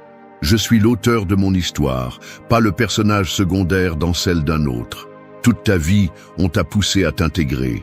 Depuis que tu étais un enfant, on t'a appris à parler quand on te le demandait, à suivre des ordres sans les remettre en question, à chercher l'approbation des autres comme si c'était de l'oxygène. On t'a éduqué pour être correct, pour ne pas déranger, pour ne pas trop te démarquer. Et sans t'en rendre compte, tu as perdu le contrôle de ta propre histoire. La plupart des gens vivent ainsi, non pas parce qu'ils le veulent, mais parce qu'ils ne se sont jamais arrêtés pour se demander s'ils choisissaient vraiment leur chemin ou s'ils marchaient simplement sur celui qu'on leur avait mis devant. Ils naissent, grandissent, étudient ce qu'on attend d'eux, prennent le travail qu'on leur dit être sûr, se marient quand la société dicte que c'est le moment et se réveillent chaque jour avec le sentiment d'être piégés dans une vie qu'ils n'ont pas écrite. Ils deviennent des personnages secondaires dans leur propre existence, spectateurs d'une histoire qui devrait être la leur, mais qu'ils ont laissée entre les mains des autres. Et tu sais quel est le problème? Ce n'est pas accidentel. Tout est conçu pour que tu vives ainsi. Depuis la famille qui te dit ce qui est correct, jusqu'à la société qui te vend une version préfabriquée du succès. Ne pense pas trop, ne pose pas trop de questions, ne prends pas trop de risques. Suis le chemin tracé et ne regarde pas en arrière. Mais la question est, ce chemin est-il vraiment le tien? Les stoïciens le savaient bien. Marc Aurèle a écrit « Si tu te préoccupes constamment des opinions des autres, tu seras esclave de ce que les autres pensent et tu ne seras jamais libre. » Et il avait raison. Parce que si ton bonheur dépend de la validation externe, alors il ne t'appartiendra jamais. Ce sera toujours quelque chose que quelqu'un d'autre peut te donner ou te retirer. Vivre selon les attentes des autres est la façon la plus lente de se perdre. Chaque décision imposée, chaque objectif forcé, chaque désir réprimé par peur du jugement est une pièce de plus de l'identité qui se désagrège. L'authenticité se dilue et avec le temps, elle devient un écho lointain de ce qu'elle aurait pu être. Mais il y a un moment où tout change, quand la voix intérieure crie plus fort que les opinions extérieures, quand l'inconfort de suivre le chemin des autres devient insupportable, quand l'idée de se contenter ressemble à une trahison envers soi-même. C'est là que le fil est coupé, que les chaînes sont brisées, que l'on marche fermement et que l'on commence à marcher dans une autre direction, même si ce n'est qu'un pas. La peur est toujours là. Le doute ne disparaît pas, mais ils n'ont plus le contrôle. Ils deviennent un bruit de fond pendant que la véritable histoire commence à s'écrire. Avec des erreurs, des faux pas, de l'incertitude, mais avec une certitude inébranlable. La vie est trop courte pour la vivre avec un scénario étranger. Il n'est pas nécessaire de demander la permission d'exister. Il n'est pas nécessaire de correspondre à aucune attente. Il suffit de décider, d'agir, de s'approprier chaque moment, comme s'il s'agissait d'une page blanche en attente d'être écrite avec intention et courage. 5. Arrête d'attendre la validation externe, fais le premier pas sans demander la permission. Le désir d'approbation est une chaîne invisible. Elle ne pèse pas, elle ne serre pas, elle ne fait pas mal essentiellement, mais elle maintient la plupart des gens au même endroit, paralysés par la peur de ne pas s'intégrer, de décevoir, d'être jugés.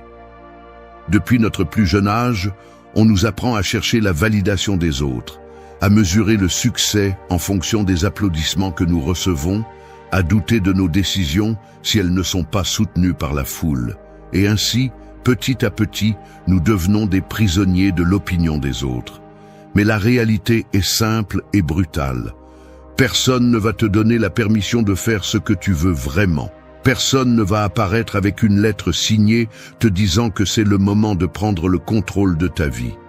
Si tu attends la validation des autres pour bouger, tu resteras à attendre pour toujours.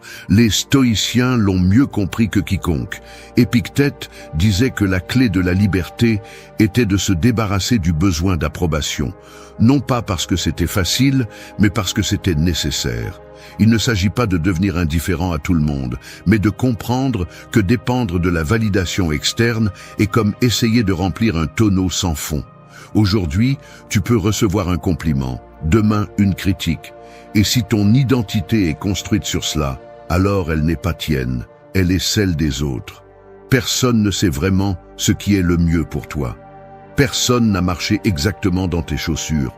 Personne ne comprend la complexité de tes pensées, tes peurs, tes désirs. Cependant, cela n'empêche pas les gens de donner leur avis, de critiquer et d'essayer de te dicter quoi faire, comment le faire et quand le faire. Et si chacune de ces voix a du pouvoir sur toi, alors tu ne prendras jamais une décision qui t'appartient vraiment. Attendre l'approbation est une forme d'auto-sabotage. C'est un retard déguisé en précaution, une excuse élégante pour ne pas agir, une façon de repousser l'inévitable. Parce qu'au fond, tu sais ce que tu veux faire. Tu sais quel chemin t'appelle, quelle décision tu as repoussée, quel pas tu dois faire. Ce qui t'arrête n'est pas le manque de connaissances, c'est la peur de le faire seul, sans la certitude que les autres seront d'accord. Mais la vérité est celle-ci.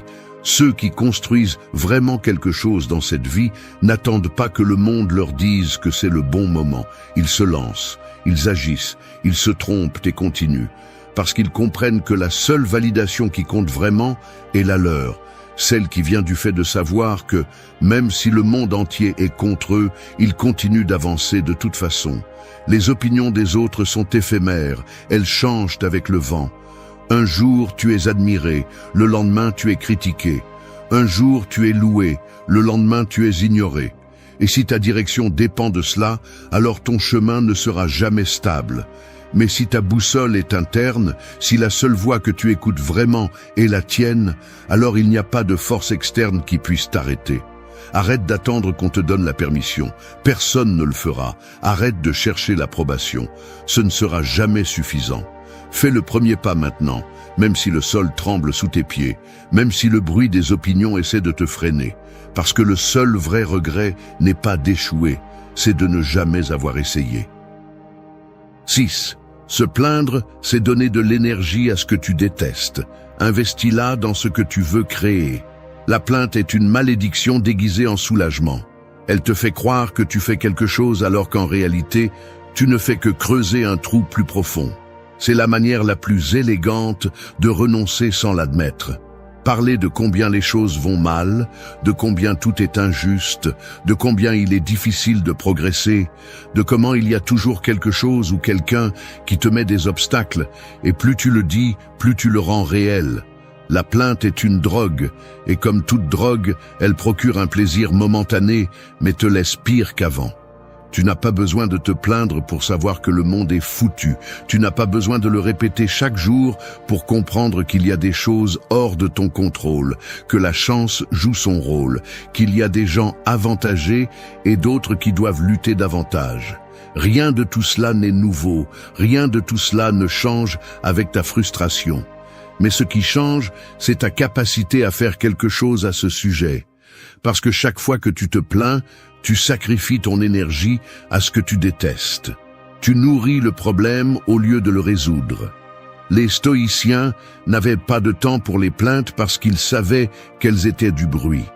Ils savaient que la vie était brutale et que le seul chemin était de se renforcer.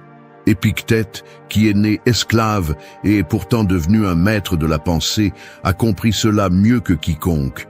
La différence entre ceux qui ont réussi quelque chose et ceux qui se noient dans leur misère ne réside pas dans les circonstances, mais dans la mentalité avec laquelle ils les affrontent. Regarde bien autour de toi. Les gens qui se plaignent le plus sont souvent ceux qui font le moins. Ils sont experts pour identifier tout ce qui ne va pas, mais incapables de bouger pour le changer. Ils parlent, maudissent, se lamentent, mais dès qu'il est temps d'agir, ils ont toujours une excuse. Ils n'ont pas le temps, ils n'ont pas les ressources, ce n'est pas le bon moment, quelqu'un d'autre devrait le faire.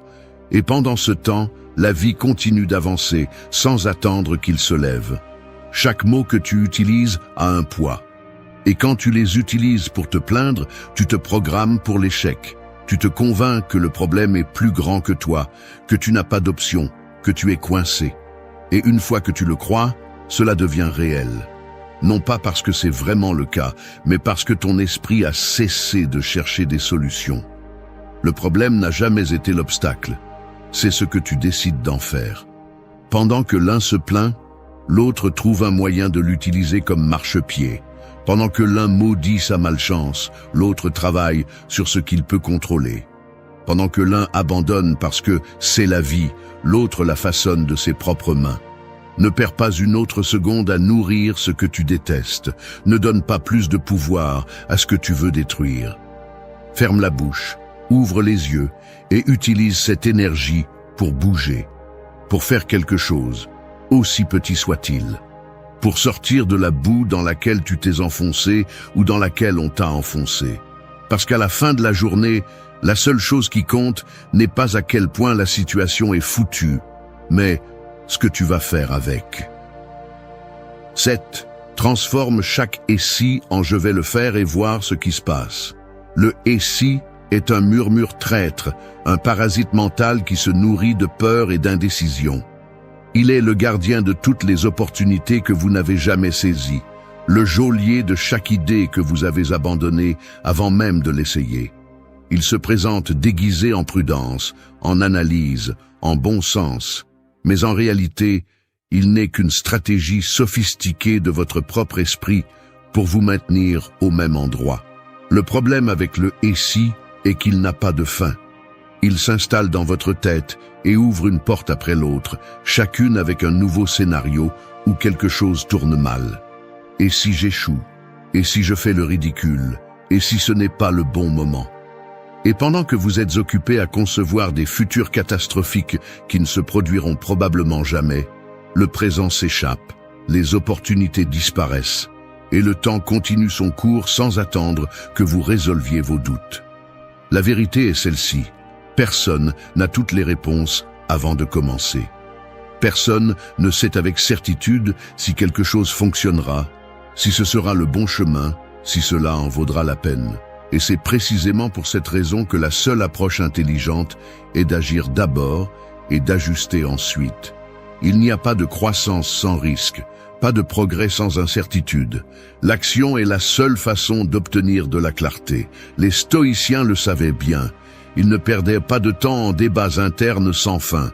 Ils ne se paralysaient pas en analysant chaque issue possible. Ils comprenaient que la seule façon de comprendre la vie était de la vivre, de l'affronter avec courage, en assumant que chaque erreur n'était qu'une étape supplémentaire dans le processus. Ils ne s'asseyaient pas à se demander ce qui pourrait arriver. Ils essayaient et découvraient. Le problème est que la plupart ont été formés à craindre l'échec plus que l'inaction. Ils préfèrent rester dans le doute plutôt que de risquer une réponse qui ne leur plaît pas. Ils vivent sous l'illusion que beaucoup de réflexion avant d'agir les protégera de faire des erreurs, alors qu'en réalité, tout ce qu'ils font est de retarder leur propre développement. Pensez à toutes les choses que vous avez toujours voulu faire et que vous n'avez pas faites. Non pas parce qu'elles étaient impossibles, non pas parce que vous ne pouviez vraiment pas, mais parce que le « et si » vous a convaincu qu'il valait mieux attendre. Maintenant, imaginez si vous aviez agi dans chacune de ces situations. Où seriez-vous aujourd'hui? Combien d'expériences auriez-vous accumulées? Combien auriez-vous appris? C'est là qu'intervient la seule véritable solution. Remplacer chaque « et si » par un « je vais le faire et voir ce qui se passe ». Parce que la seule façon de savoir si quelque chose en vaut la peine est de l'essayer. Parce qu'aucune analyse, aucune prédiction, aucune théorie ne vous donnera plus d'informations que le simple fait de le faire. Il ne s'agit pas de se lancer aveuglément sans réfléchir. Il s'agit de comprendre que l'action surpasse toujours la paralysie, que l'apprentissage vient de la tentative, que la peur ne disparaît que lorsque vous lui faites face. Il s'agit de reconnaître que chaque doute est une porte fermée et que la seule façon de savoir ce qui se cache derrière est de la pousser. Le monde appartient à ceux qui bougent, pas à ceux qui restent coincés dans leur tête. Ce n'est pas le plus intelligent qui avance, ni le mieux préparé, ni le plus talentueux. C'est celui qui décide d'agir quand les autres continuent d'attendre. C'est celui qui comprend que la vie ne donne pas de garantie et que ce n'est pas une raison suffisante pour rester immobile. Alors, arrêtez de le remettre à plus tard. Vous n'avez pas besoin d'avoir tout clair. Vous n'avez pas besoin de savoir comment cela se terminera. Vous avez juste besoin de faire quelque chose, n'importe quoi. Un premier pas, une petite tentative, un minime progrès. Et à partir de là, le chemin se révélera. Mais si vous restez coincé dans le « et si », la seule chose qui arrivera est que vous vous réveillerez un jour en réalisant que vous n'avez jamais essayé. Et il n'y aura aucune excuse pour soulager cela. 8. Tu n'es pas un collectionneur d'échecs, tu es un architecte de seconde chance. Certains marchent comme s'ils étaient des monuments de leurs échecs. Ils portent chaque erreur tatouée sur la peau, chaque défaite pendue au cou comme un trophée amer. Ils se présentent au monde avec la même histoire usée. Ce n'est pas pour moi. Ça ne marche jamais. C'est ma vie. Ils se sont convaincus que leur destin est scellé, que chaque chute est un rappel qu'ils ne pourront jamais se relever. Mais tu n'es pas un musée d'échecs. Tu n'es pas fait pour accumuler les défaites et les exhiber comme des preuves que le monde est contre toi. Tu n'es pas né pour être le résultat de tes erreurs, mais pour être l'architecte de ce qui vient après. Chaque pierre sur laquelle tu as trébuché est la même pierre que tu peux utiliser pour construire un nouveau chemin. Mais voici l'astuce. Seulement si tu décides de le faire. La plupart ne le font pas. Ils préfèrent rester au sol, convaincus que c'est plus facile que de réessayer. Ils nourrissent leur propre tragédie, répètent les mêmes excuses, cherchent du réconfort auprès de ceux qui leur disent que ce n'était pas leur faute, qu'ils n'avaient pas d'autre choix, que la vie est injuste. Ils se convaincront qu'ils ont épuisé toutes leurs chances. Mais les opportunités ne s'épuisent pas. Elles se créent, elles se dessinent, elles se forgent avec chaque décision, chaque essai, chaque coup qui ne te laisse pas au sol. Les stoïciens n'ont jamais vu l'échec comme une fin. Pour eux, chaque chute n'était qu'un détour, une leçon, un test d'endurance. Ils ne pleuraient pas pour ce qui avait mal tourné, ils ne restaient pas coincés dans ce qui aurait pu être. Ils regardaient simplement ce qu'ils avaient devant eux et décidaient quoi en faire. Parce que, peu importe combien tu as perdu, la seule chose qui compte vraiment est ce que tu fais avec ce qui reste. La mentalité de victime est une prison. Elle t'enferme dans une histoire que tu es en train d'écrire. Une où tu es toujours celui qui souffre, celui qui essaie, mais n'y arrive jamais, celui qui est condamné à répéter les mêmes erreurs. Mais cette histoire n'est pas gravée dans la pierre. C'est un brouillon, un que tu peux éditer, barrer, réécrire complètement si tu as le courage de lâcher ce qui ne te sert plus. La vie n'appartient pas à ceux qui ne font jamais d'erreurs. Elle appartient à ceux qui font des erreurs et continuent d'avancer. À ceux qui transforment chaque erreur en une marche, chaque obstacle en un point d'appui. À ceux qui comprennent que la seule défaite réelle est celle que tu acceptes sans combattre. Si tu es tombé, relève-toi avec quelque chose de nouveau dans la tête. Si tu as perdu, apprends ce qui t'a conduit là et fais-le différemment. Si tout s'est effondré, alors commence à construire à nouveau, mais cette fois avec des fondations plus solides. Tu n'es pas un dossier de mauvaises décisions. Tu n'es pas un catalogue d'échecs. Tu n'es pas une histoire qui s'est terminée à la pire page. Tu es un architecte, un créateur de nouvelles opportunités. Et si les ruines t'entourent, ce n'est pas la fin. C'est juste le matériau avec lequel tu vas construire ce qui suit. Alors arrête de parler de ce qui a mal tourné.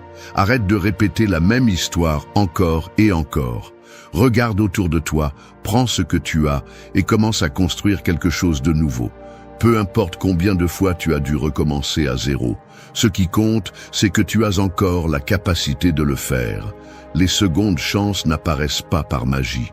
Elles sont arrachées, fabriquées, sculptées avec les mains, l'esprit, la volonté. Et si tu en veux vraiment une, arrête de regarder en arrière et commence à la dessiner. L'amour est un champ de bataille déguisé en poésie. Tout au long de l'histoire, les relations ont été un jeu de pouvoir, de contrôle, de désir. Il ne s'agit pas seulement de sentiments, mais de stratégies qui, bien appliquées, peuvent transformer l'affection en obsession et l'admiration en dépendance. Il y a des gens qui comprennent cela à la perfection. Ils n'aiment pas, ils possèdent, ils ne se connectent pas, ils attachent. Ils utilisent l'incertitude, la jalousie et le renforcement intermittent comme des armes. Ils créent un mirage d'amour, quelque chose qui semble réel, mais qui au fond n'est qu'un labyrinthe conçu pour que l'autre personne ne trouve jamais la sortie. C'est la base de la psychologie sombre dans les relations. Un ensemble de techniques qui exploitent le besoin humain d'attachement et de validation pour transformer quelqu'un en prisonnier de son propre désir. Cela fonctionne parce que l'être humain est programmé pour vouloir ce qu'il ne peut pas avoir, pour s'accrocher au moindre signe d'espoir lorsque l'abandon semble imminent. Mais il y a une vérité inconfortable que peu sont prêts à accepter.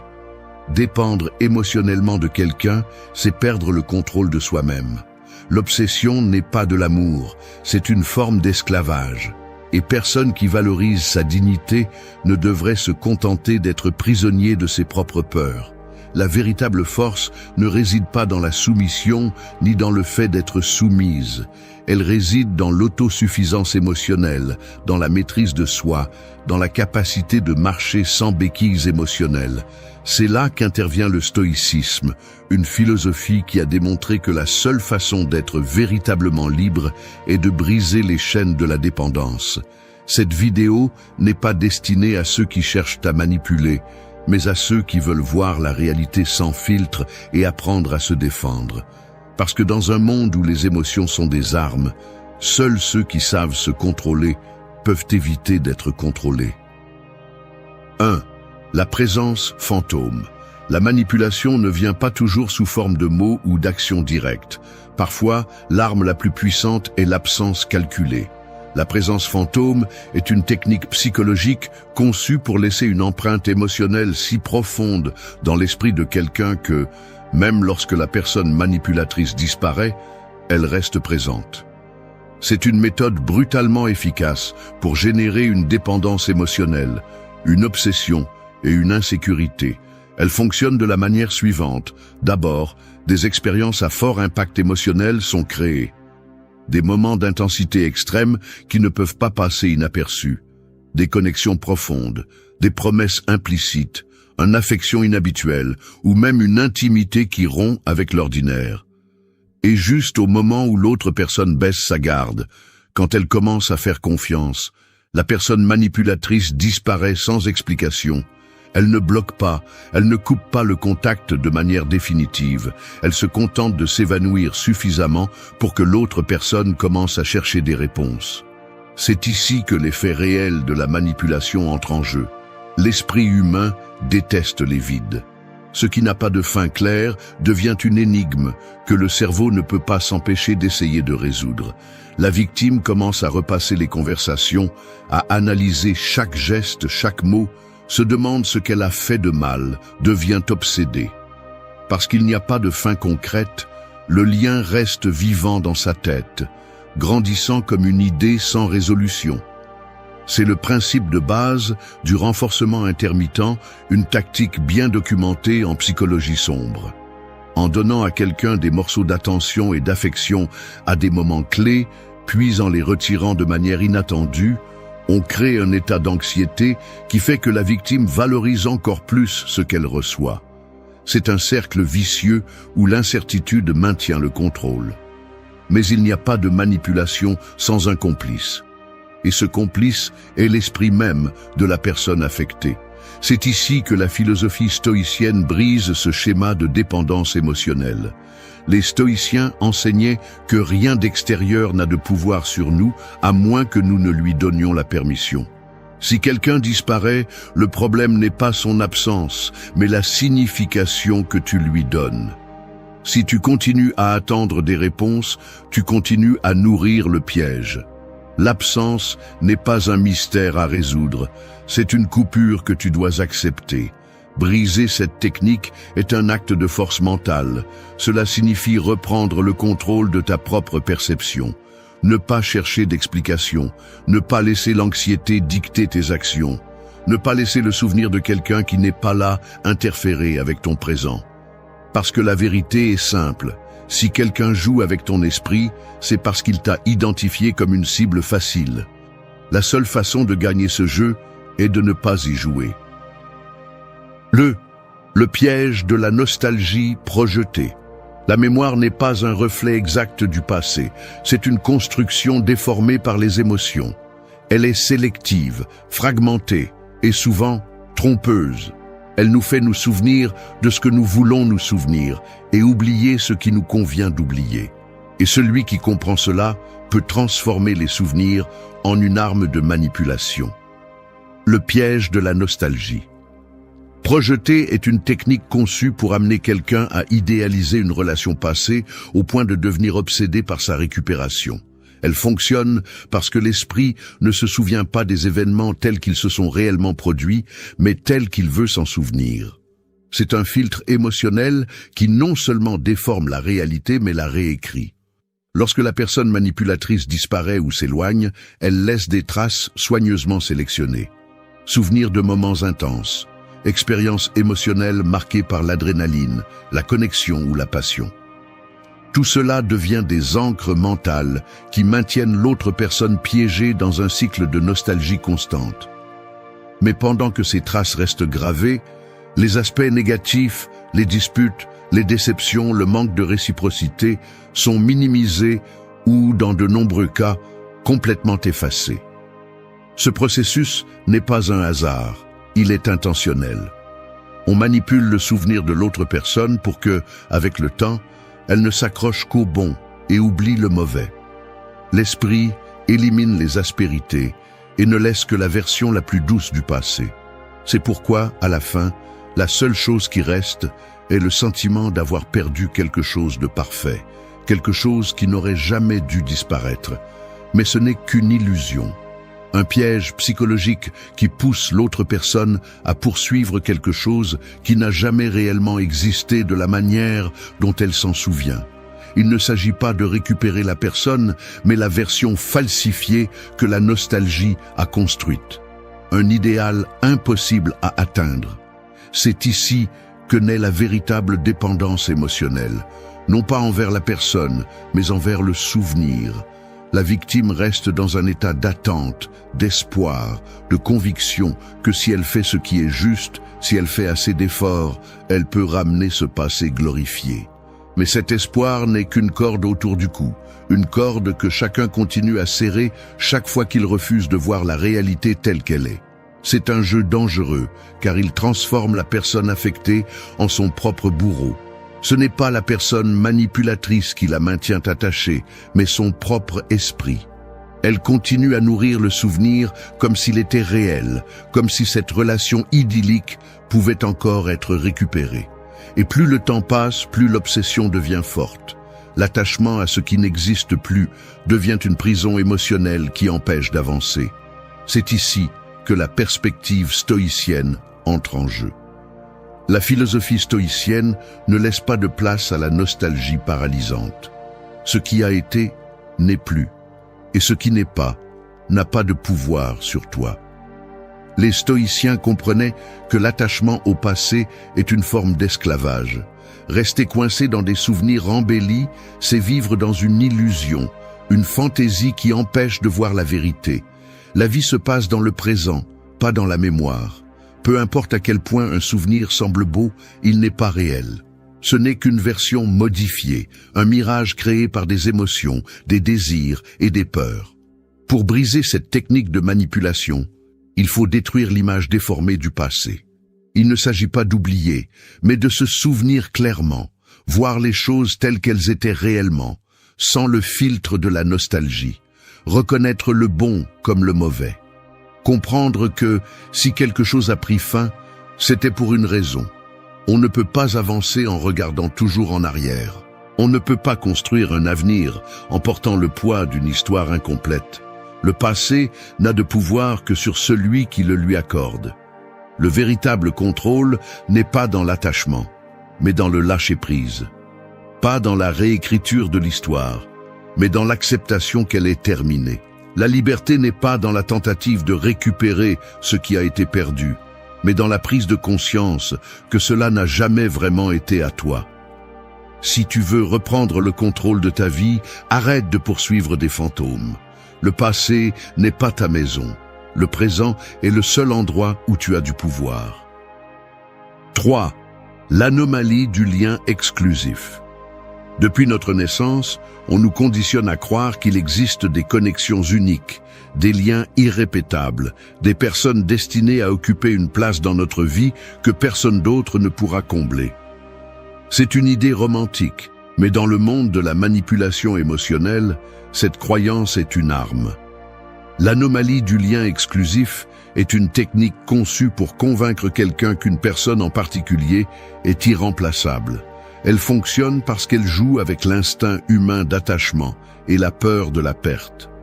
La manipulation commence de manière subtile. D'abord, la personne manipulatrice crée une connexion intense, un lien qui semble différent de tous les autres. Elle devient un refuge émotionnel, la seule personne qui semble vraiment comprendre. Une bulle d'intimité est créée où le reste du monde devient insignifiant. Ensuite, l'exclusivité émotionnelle est introduite. L'idée que cette relation est unique, qu'elle ne pourra jamais être reproduite, que personne d'autre ne comprendra de la même manière est renforcée.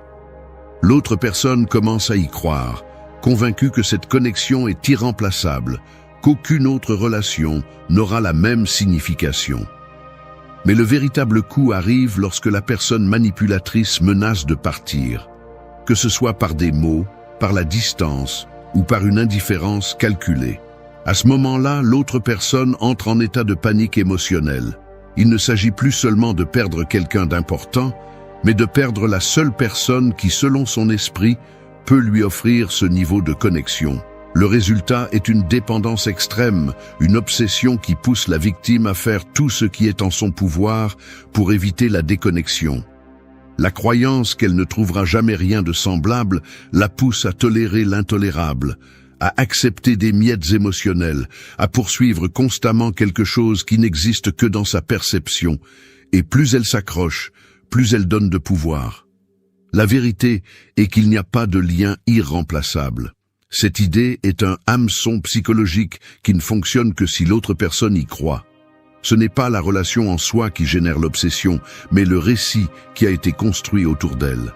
Tout ce qui semble irremplaçable l'est jusqu'à ce qu'on cesse de le voir avec les yeux de la dépendance. Les stoïciens l'ont compris, qui ont toujours parlé du piège de l'attachement. S'attacher à quelque chose nous rend prisonniers de celui-ci, et dépendre de quelqu'un pour se sentir complet est l'une des formes les plus dangereuses d'autodestruction. Tout lien qui peut être manipulé, qui peut être utilisé comme une menace, qui cause de l'anxiété et la peur de la perte, n'est pas de l'amour. C'est une cage déguisée en connexion. Rompre ce type de manipulation nécessite de comprendre une vérité inconfortable. Personne n'est indispensable. Il n'y a pas une seule personne dans le monde avec qui vous pouvez ressentir quelque chose de profond. Ce qui semble unique aujourd'hui devient un souvenir demain. Tout ce qui semble maintenant impossible à remplacer se dissout lorsque l'esprit cesse de nourrir l'idée qu'il n'y a qu'une seule option. Lorsque l'attachement est coupé et que l'on cesse de voir quelqu'un comme une bouée de sauvetage émotionnel, l'obsession perd son pouvoir. Ce n'est pas facile, car le cerveau est conditionné pour s'accrocher à ce qui nous a fait nous sentir spéciaux. Mais c'est juste un autre piège. Tout ce que quelqu'un d'autre peut vous donner, vous pouvez le trouver en vous ou dans d'autres connexions. La différence réside dans le fait de cesser d'idéaliser, de cesser de donner à une personne une place que personne ne devrait avoir dans votre esprit. La véritable force réside dans l'autosuffisance. Comprendre que le bonheur ne vient pas d'une relation, mais de la capacité à avancer sans en dépendre. La seule façon de se libérer de l'anomalie du lien exclusif est de cesser de nourrir l'idée qu'un seul lien définit votre vie. Lorsque vous réalisez que tout ce que vous avez perdu n'était pas aussi irremplaçable que vous le pensiez, vous reprenez le contrôle. Et au moment où vous reprenez le contrôle, vous cessez d'être manipulable. 4. Le reflet de l'intimité miroir. L'obsession ne naît pas toujours du désir. Parfois, elle émerge de l'illusion d'avoir trouvé quelque chose d'unique, quelque chose d'impossible à répéter.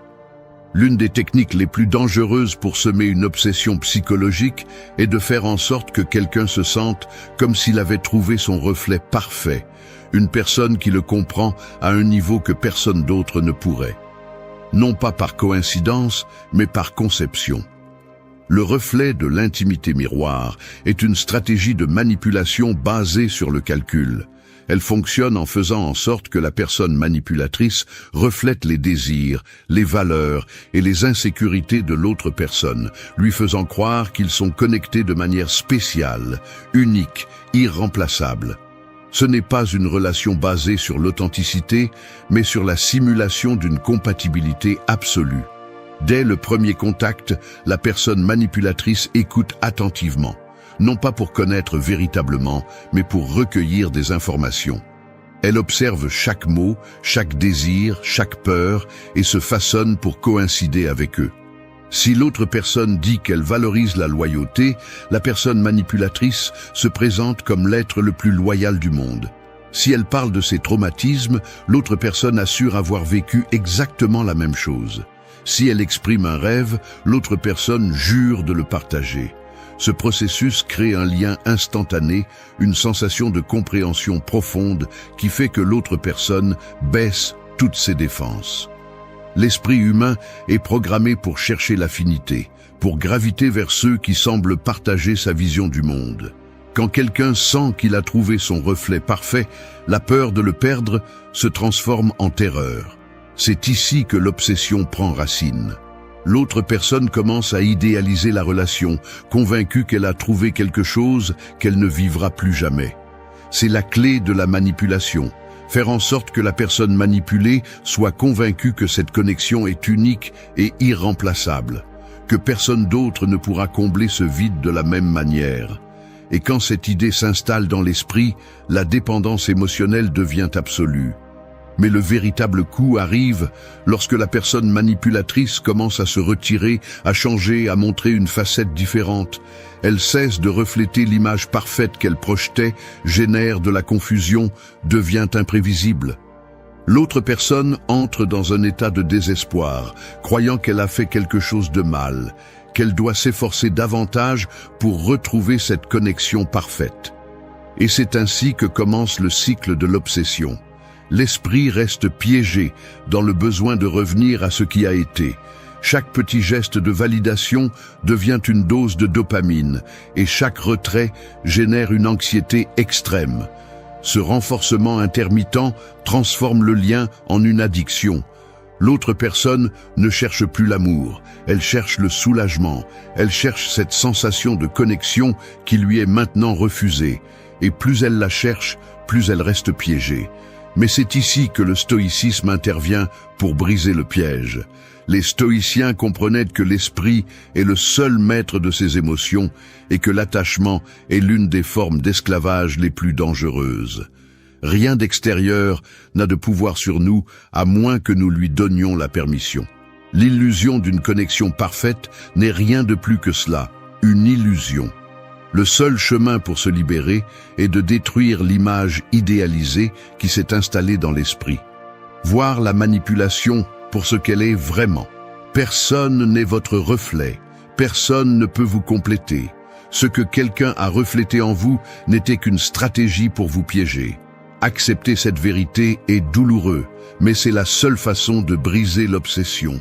Rien de ce que vous croyiez avoir n'était réel, ce n'était qu'un reflet conçu pour vous piéger. Et quand vous comprenez cela, le contrôle revient à vous. La manipulation perd son effet et le miroir se brise enfin. 5. La fausse réciprocité. L'obsession ne naît pas toujours de l'absence ou de l'incertitude. Parfois, l'arme la plus mortelle de la manipulation est l'illusion d'équilibre, la croyance que les deux parties ressentent la même chose, qu'il y a une connexion authentique ou, en réalité, il n'y a qu'une stratégie de contrôle. La fausse réciprocité est une technique conçue pour faire croire à quelqu'un qu'il est dans une relation d'égalité émotionnelle, alors qu'en réalité, la balance n'a jamais été équilibrée. Elle fonctionne parce qu'elle joue avec la tendance humaine à valoriser ce qui semble rare, à s'accrocher à ce qui est donné en petites doses, même si ces doses sont insuffisantes. La manipulation commence par une phase de don total. Au début, la personne manipulatrice se montre totalement engagée. Elle s'implique émotionnellement, fait preuve d'affection, d'attention et d'intérêt. Il n'y a pas de signe d'égoïsme. Tout semble mutuel, naturel, juste. L'autre personne se sent dans une relation équilibrée, où ce qu'elle donne est rendu avec la même intensité. Mais cette harmonie n'est pas réelle, c'est un piège. Dès que la personne affectée est convaincue de la connexion, de la réciprocité du lien, l'autre partie commence à se retirer. L'attention devient intermittente. L'affection qui était constante devient sporadique, imprévisible. L'incertitude s'installe. Et c'est à ce moment que l'obsession commence à se former. Le cerveau humain déteste la perte. Une fois que quelqu'un a goûté à la sensation de sécurité émotionnelle, l'absence de cette sécurité crée un vide insupportable. L'autre personne ne comprend pas ce qui a changé, pourquoi elle ne reçoit plus la même chose, pourquoi la connexion qui semblait forte est maintenant fragile. Alors elle commence à en faire plus. Plus d'efforts, plus de dons,